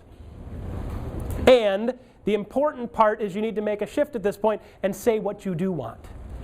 It's just as important to say what you do want. Because if you keep going, I don't want that, I don't want that, I don't want that, I don't want that, I don't want that, number one, your hand's going to fall off. It'll bleed a little first and then it'll fall off. And secondly, you're still going nowhere. You're just going to be whipping yourself for the sake of whipping yourself. So the key is snap. I don't want that because I do want this. And then you say out loud what I want. So when she is in her experience tomorrow saying, okay, it's Friday, well, I'm in real estate, so I'm taking the day out. Oh, wait, oh, snap. I've got my goal of $15,000 in the next 60 days. And there's things that I need to do, right? Actions, boom, to achieve the result, boom, that takes me in the direction that I want to go. Okay? So now she's going to do something different tomorrow. And if she goes down the wrong path and she's heading the wrong direction, or she starts thinking, here's a thought might happen, well, can I really do that? Wham! I am committed to making $15,000 in the next 60 days, and I'm going to do whatever it takes to get the listings I need now priced right so they can be sold under contract and heading towards closing. They close before the end of November, whatever that day is, end of November it would be. Okay, so right now, perfect. Before Thanksgiving, ooh, we got something a little more of a target, right? Okay, so anytime she has any thought that's different than that, bam. Is this childish? Yes. Is this simple? Yes. Has what you've been doing been working? No. No. So trust me when I tell you, this is the simplest part in making this shift. Recognize it. And then every single time, what do I want? What happens is, it shifts your beliefs. Because if I continue to say something over and over and over and over and over, guess what? That's what I believe. I believe in God. I believe in God. I believe in God. Guess what? You believe in God. And then they teach you about this other dude that got hung on a cross, right? Do you believe in that? Because that's what you were told, and you repeat it over and over and over and over. Can you prove all this stuff? Really hard to prove it, but you believe it because you say it over in your head. So if you're going to say something over and over and over and over and over and over and over in your head, say something freaking cool. Say something good. Say something big, and say something that heads you in the direction that you want to experience life. Pretty cool, right? So what is a belief? Snap. Now you get it?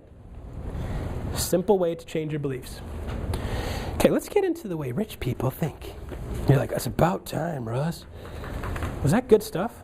Okay, we're going to burn through these real quick because now that you understand the thinking process and how we're supposed to be thinking, a lot of this stuff will make sense to you.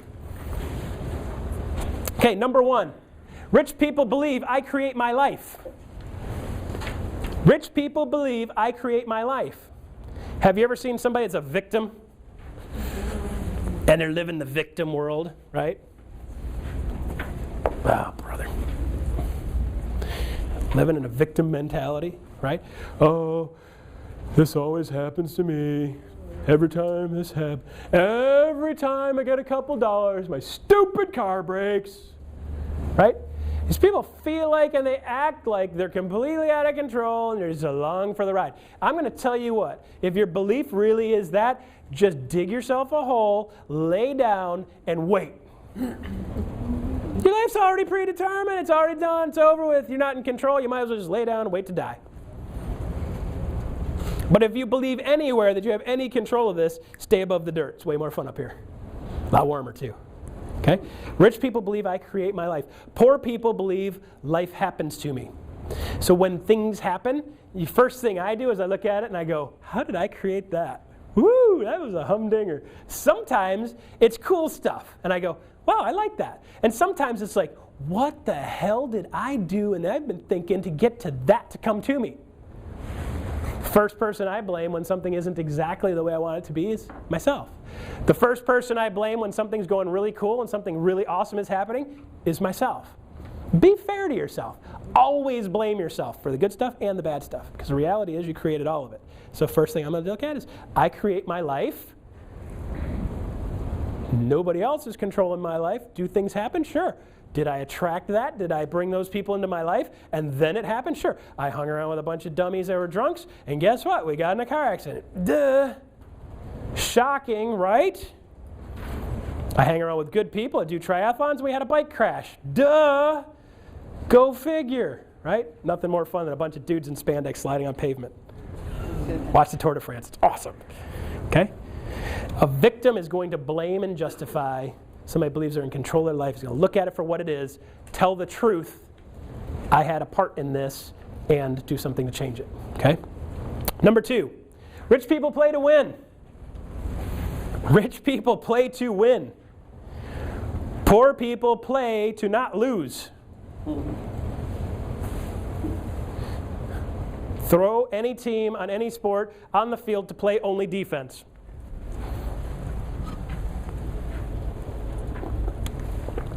Gary, if you only played defense, what happens with your team? Stay locked at 0 for a long time. 0. Nobody scores, right? Both teams play. They're like, defense is what wins games. Bullshit. It is the person, somebody scores, and then you play defense like crazy. That's what wins games. But somebody at some point has to score something somewhere to be able to win. You got to do something, right? So rich people are playing the game to win. Poor people play the game to not lose. A poor person will say about money, I just want to be comfortable. A rich person will say, I want to be stinking, disgustingly, ridiculously, filthy rich. I want to make $10 million before I'm 50. That's playing to win, right? A poor person's like, I want to make enough to pay my bills. Well, I'll tell you what, if you're not paying your bills, getting to paying your bills is cool. It feels great when you're going from not paying bills. Trust me, I did that when we were younger. It was like, oh my God, how are we going to do it? Oh, holy moly. It's like, I'm mowing lawns, right, at 24 years old to help pay the bills, right? So going from not paying the bills to paying your bills is a huge step in the right direction, and then want more, right? If the end result goal is to be comfortable, guess what? Your life's probably going to be miserable. If your goal is to be stinking, filthy, crazy rich and you fail miserably, guess what? You're still probably going to be pretty comfortable. Okay, so aim a little bit higher. Play to win. Okay, rich people commit to being rich. Happy people commit to being happy. People that are in love commit to being in love. Guess what? If you're unlovable, chances are you're not going to be in love. Starts with you.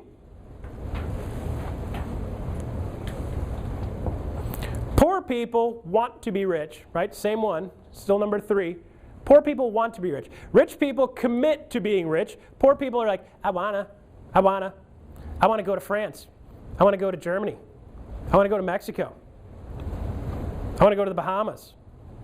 You've heard of Cancun. Come on, he's looking at me like, why would you want to go to Mexico? Mexico's a crap hole. There are nice places in Mexico. Okay, so think Cancun. Okay? He's like, the look on his face is like, what? What? Montezuma's Revenge? I don't know what you're talking about, man. Okay, so there's some nice places. You want to go somewhere cool, right? Okay, so rich person is saying, I am committing to do this. I am committing to make $15,000. I'm going to do whatever it takes to get there. I'm not just sitting around going, I want this, I want this, I want this, I want this. I am committed to being successful. I'm committed to being happy. I'm committed to being in love. I'm committed to being in a great relationship. I'm committed to having a great life and a great wife and a great family and great times and surrounded by good people, right?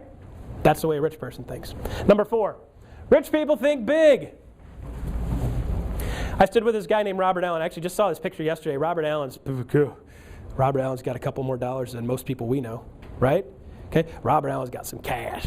He's got like 20 books that have been on New York's bestseller list. He's got like hundreds of weeks on the New York bestsellers list, right? He wrote all kinds of really cool books about real estate investment and this, that, and other stuff. Cool guy. I got to introduce him on stage one time, and he was a cool dude. So I got a picture of me with Robert Allen, you know. I'm like, come on, rub something off on me here while you're standing there, right? Cool guy, right? And his thing is this. It's like, take whatever number you put on your page. You're going to love this, right? Take whatever number you put on your page and add a 0 to it. What do you want? I want $30,000. Robert Allen would be like, you know what? Think big. Add a 0 to it. 30, 300. If you could get 30, right? Wouldn't it be cool to have 300? My contention is the same amount of energy and effort that you're going to put into going for that 30 is going to be the same amount of energy and effort to mindset for 300. It's just a 0. You're only 0 away from a good time. How's that? Make you feel better about it? A little more attainable? You're like, but I'm only 0 away from a good time. Go to the bank and tell them that. If you could just scratch a 0 on there, listen, it won't cost you anything. It's just a 0. 0 is nothing. Just put it right there on the end, and we're good. And the bank person will be like, you've met Russ? He was in here last week trying to get me to do that crap. Okay, number 5. Rich people focus on opportunity. Rich people focus on opportunity. Oh my goodness, this thing I had this funny thing in here. Let's see. Oh, I don't know about this one here. So rich people focus on opportunity. Poor people focus on obstacles. Poor people focus on obstacles. Okay? So you got the glass half empty and the glass half full people, right? So here's a glass, right? I'll show you how I think. Is this glass half, pretend it's half, right? Is this glass half empty or half full? Full. Wrong. Is it half empty or half full? It's neither. It's all full. If you don't believe me, the lower section's water, top section's air. I can drink the water, I can breathe the air. And I'll tell you what, if you don't think air is something, hold your breath for about 30 or 40 minutes. I'm going to tell you what, you're going to start believing it's something. Okay? So people think half empty, half full. I'm like, all full. It's full of something. It's full of air, full of water. It's always full of something. So that's an optimist right there, right? Rich people focus on opportunities. Poor people focus on obstacles. Let me see if I can find page 79 here. There was a really funny thing in here that I really liked, and I don't know if I can find it quick.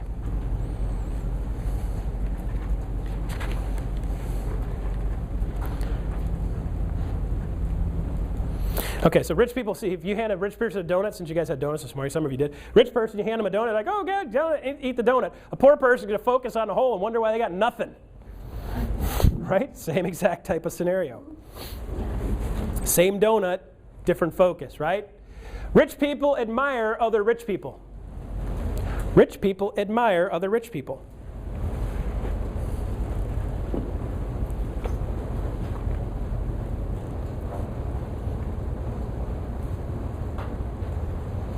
A rich person is going to look at somebody who's got more money than them, or a rich mentality person is going to look at somebody and say, oh, you've got more than I do. Oh, you got a really cool car. And I'm like, good for you. Yeah!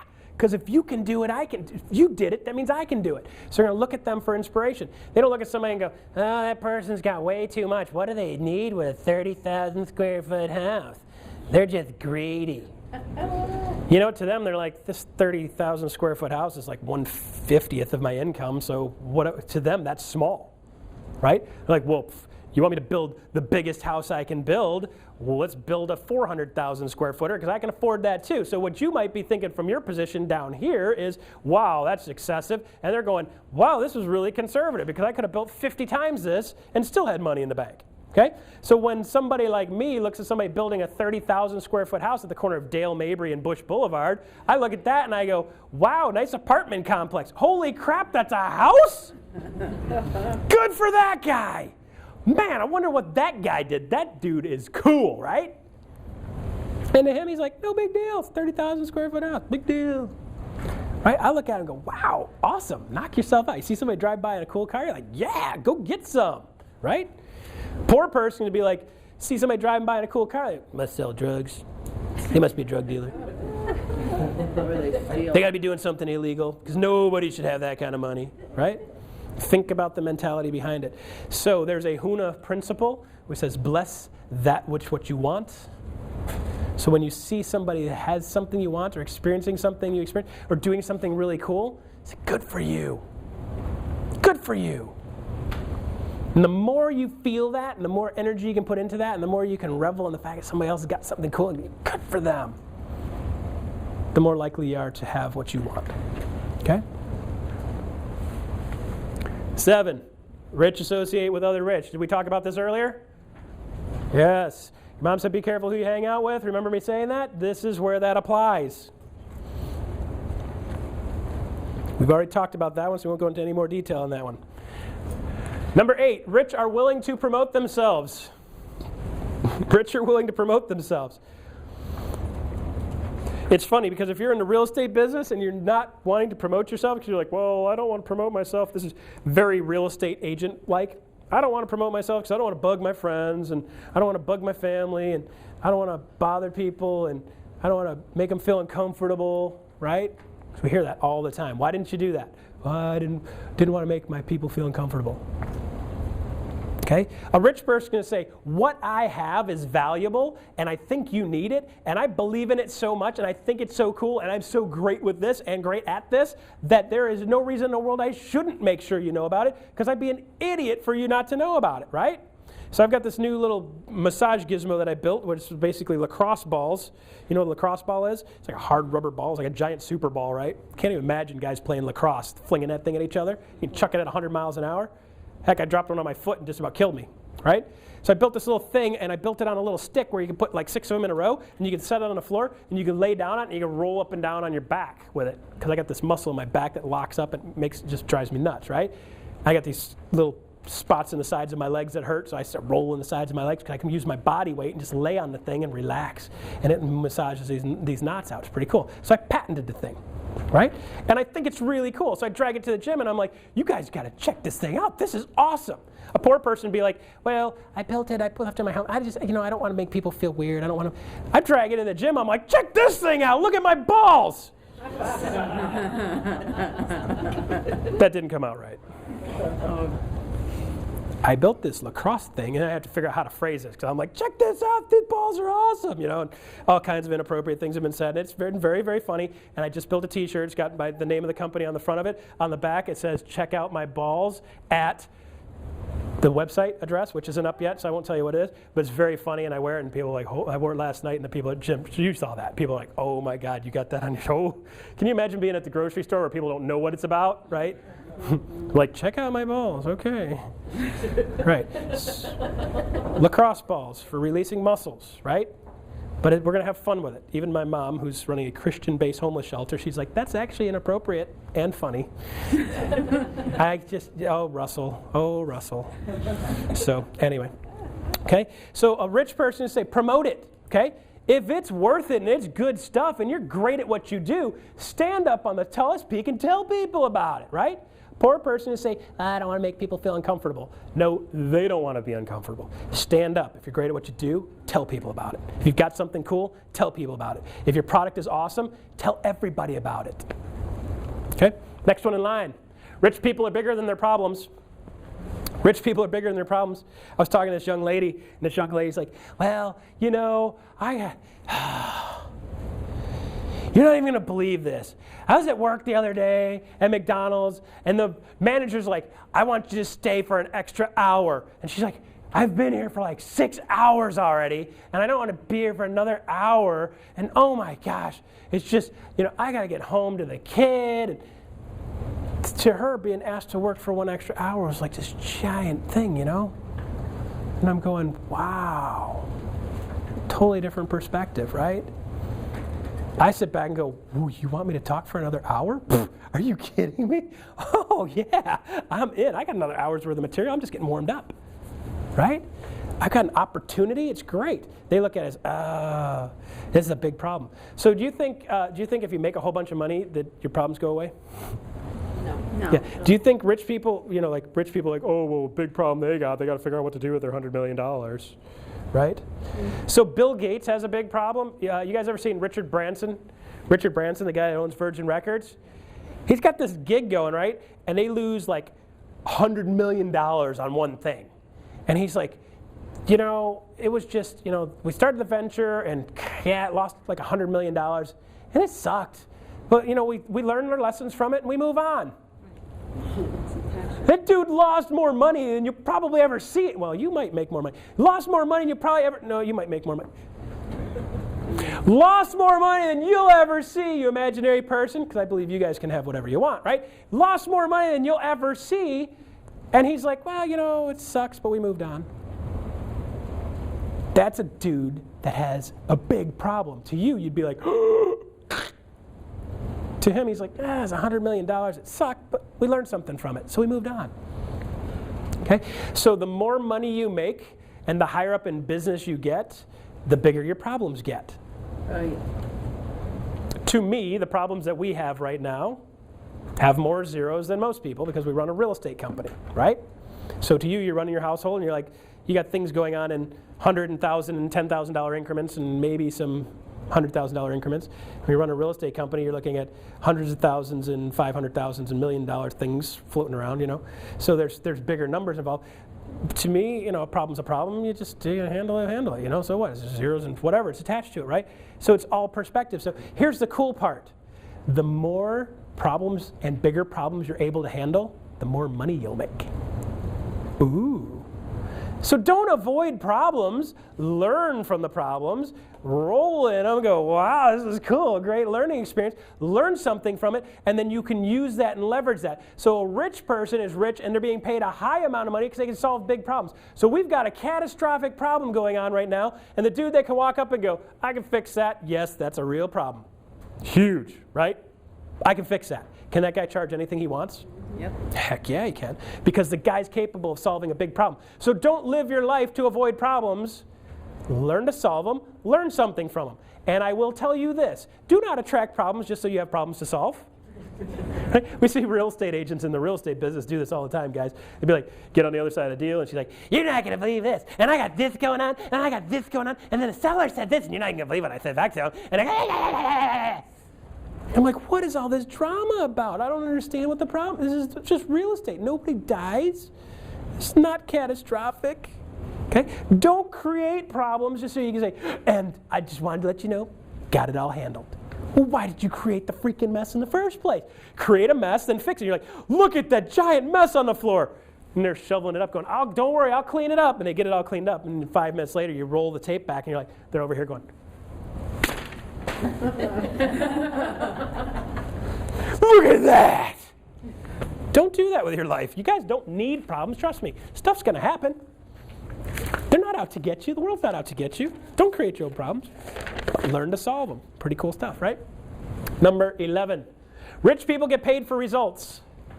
Poor people get paid by the hour. Guess what happens when you get paid by the hour? You run out of hours. You also run out of money at the end of every month. Okay? Rich people like to get paid for results. Okay? I hate it when somebody's like, well, I'll pay you $50 an hour to do that. $50 an hour? Why am I going to get out of bed? Right? Number one, I want $350 or $500 an hour, depending on what I'm doing, right? Because that's what I think I'm worth, and I have been paid that. So I can say I am worth that for certain things because I am paid that for certain things. And I would much rather say, I want you to achieve this result, and when you achieve this result, I'll pay X amount of dollars. So is that cool to be in the real estate business? Do you make the same amount of money at a closing when you sell a house for $200,000, whether you spent 4,000 hours on it or you spent 4 hours on it? So you sell a $200,000 house, the gross commission income is $6,000, and you get paid at the closing table, or the commission check is $6,000 at the closing table. If you're with my company, we take your $295 off the top. You get to keep the rest of it after you get to a certain bogey, which is really cool, right? So you get a check for $6,000 at the closing table, and nobody cares if you spent 40 hours doing that or you spent 4. My contention is, if you're spending 40, you're screwing it up. 4 might be a little bit light for an average deal, but I want to get paid for results. How do you go, well, based on the hours, let's track your hours, and we're going to pay you $40 an hour. Did you know the average real estate agent is making between $300 and $500 an hour? Sometimes as high as $1,000 an hour, depending on what you're doing. Track your hours on a typical deal, real hours of real traction work, not just finding out how to be busy and typing on your computer, and you're going to find that number is astronomical how much money per hour a real estate agent makes when you look at what they really do. Cool stuff, right? Rich people get paid for results. I get paid for results. Okay? 12. Rich people think both. You guys like, is the glass half empty or half full? And you're like, I don't know, it's one or the other. I'm like, both.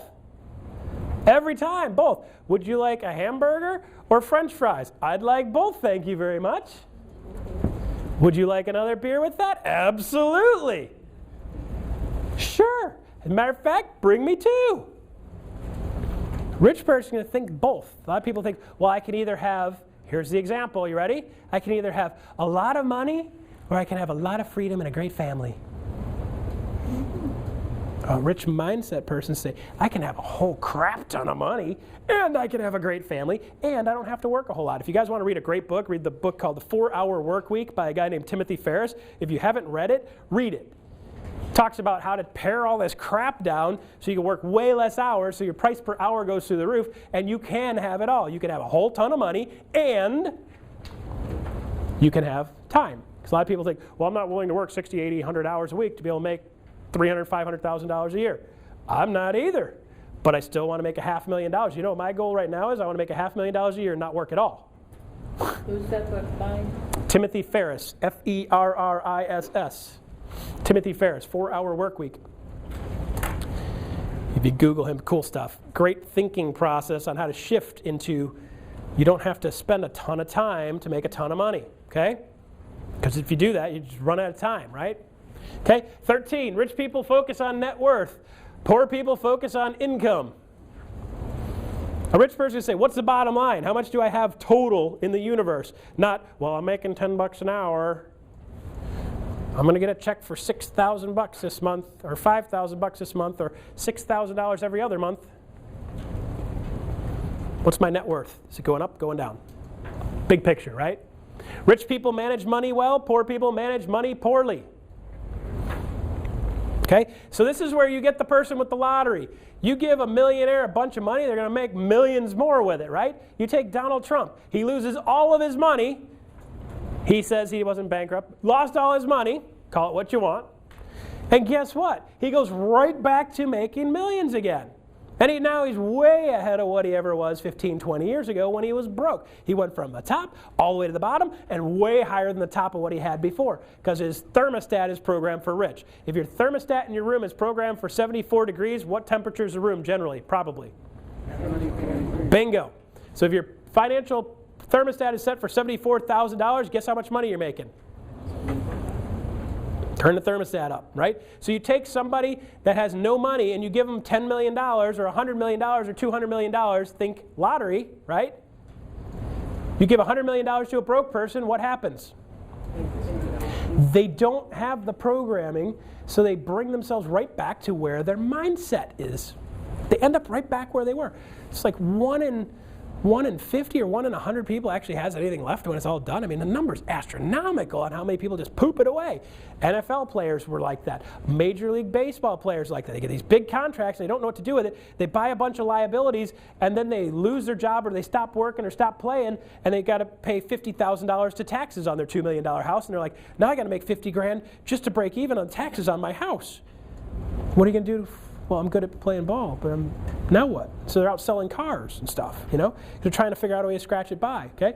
So rich people manage money well, and they learn how to manage money well. So if you have none right now, learn to manage the none that you have really well. When is the best time to get a financial advisor? When you have just tons of money, or when you have none? When you have none. You're the one that needs the financial advice the most. Get a financial advisor now. Say, here's where I want to be. Here's what I want. How do I get there? And have them be involved in that process.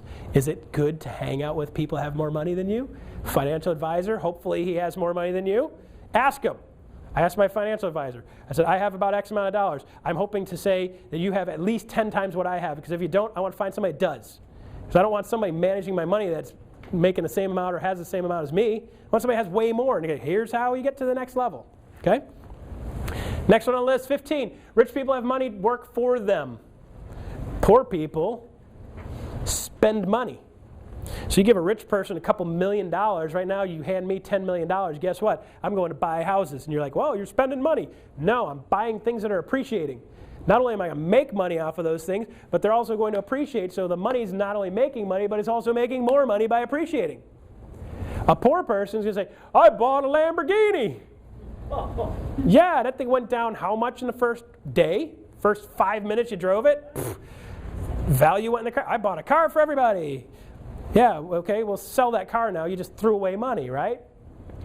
Buy a used one. Let some other dummy take a hit. Okay, rich people act in spite of fear. Poor people let fear control them. Does everybody have fear? Yes. Are people scared to death to get up in front of groups of people and talk? Yes. I'm not one of them. Doesn't scare me. I get so excited I get twitchy. I'm ready to go. I like it, okay? But I've gotten used to it. It wasn't always like that. The first couple times, it was scary. So rich person acts in spite of fear. Do they feel fear? Yes. They put it in its place, figure out what it is, and say, I'm still going anyway. I'm still going to try it. I'm still going to do it. People ask me a lot of times, you've done all this crazy stuff and this cool stuff, because I'm not afraid to act. I'm also not afraid to fall down flat on my face, bust my nose, pick myself back up, put my nose back in, push the boogers back up in my nose, and run on. Move away, right? Get out there and screw something up and move forward, right? Rich people have the same thing. They just channel it and they move forward. Okay? Think about it. I'm going to start a venture. It's $100 million on the line. If this goes great, we could make 500, 800 million, billions on top of it. If it goes bad, we could lose $100 million. What are we going to do? Do the math? Looks pretty good. Let's try it. Worst case, it falls flat on its face. We just have to do something different. Rich people still have that fear. They take a step anyway. They take calculated steps, well thought out steps, attainable steps, reasonable steps, but they still take steps. Okay? 17, rich people constantly learn and grow. So, would that qualify you guys as rich right now? Mm-hmm. You're learning and growing? Good, right?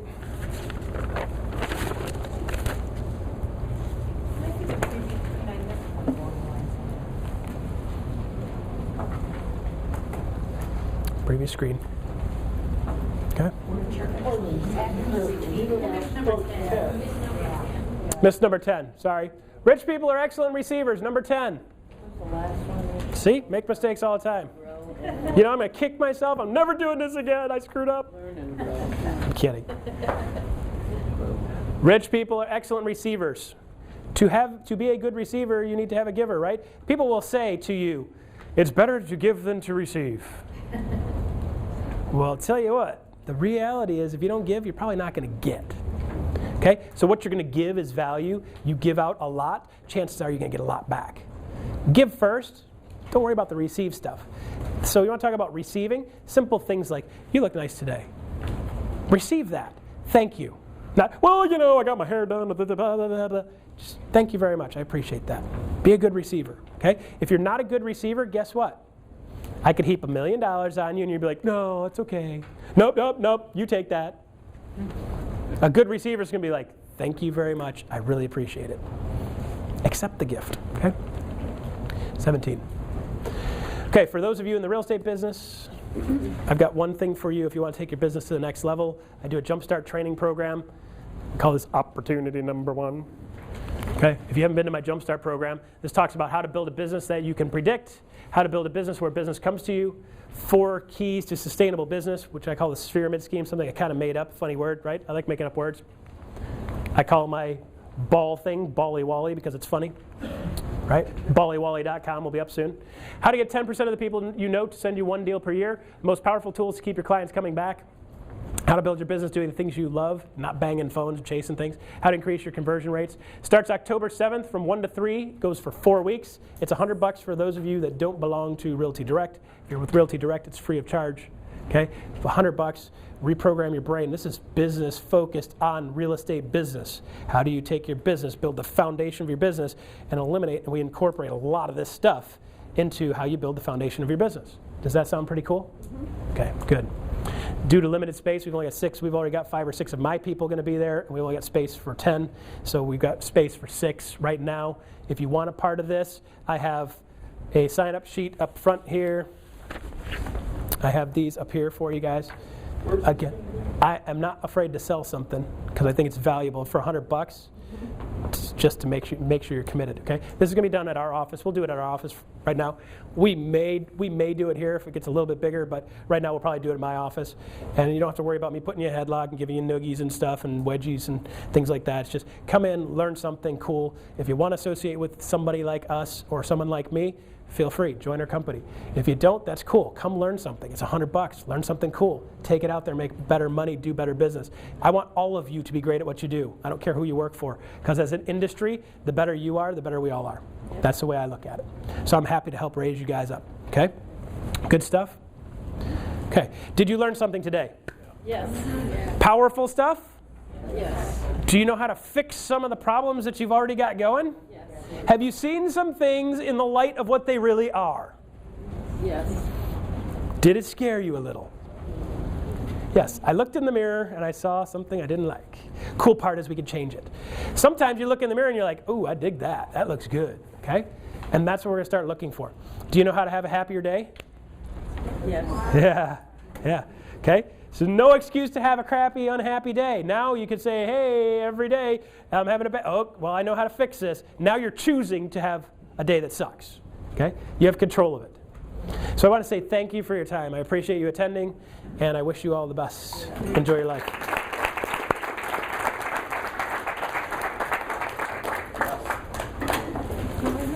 Hey, look at that, and I got my money back. Money back guaranteed. Now, if it came back as 2 quarters, I'd have something. So are you going to go to lunch or anything? Hey, good luck on your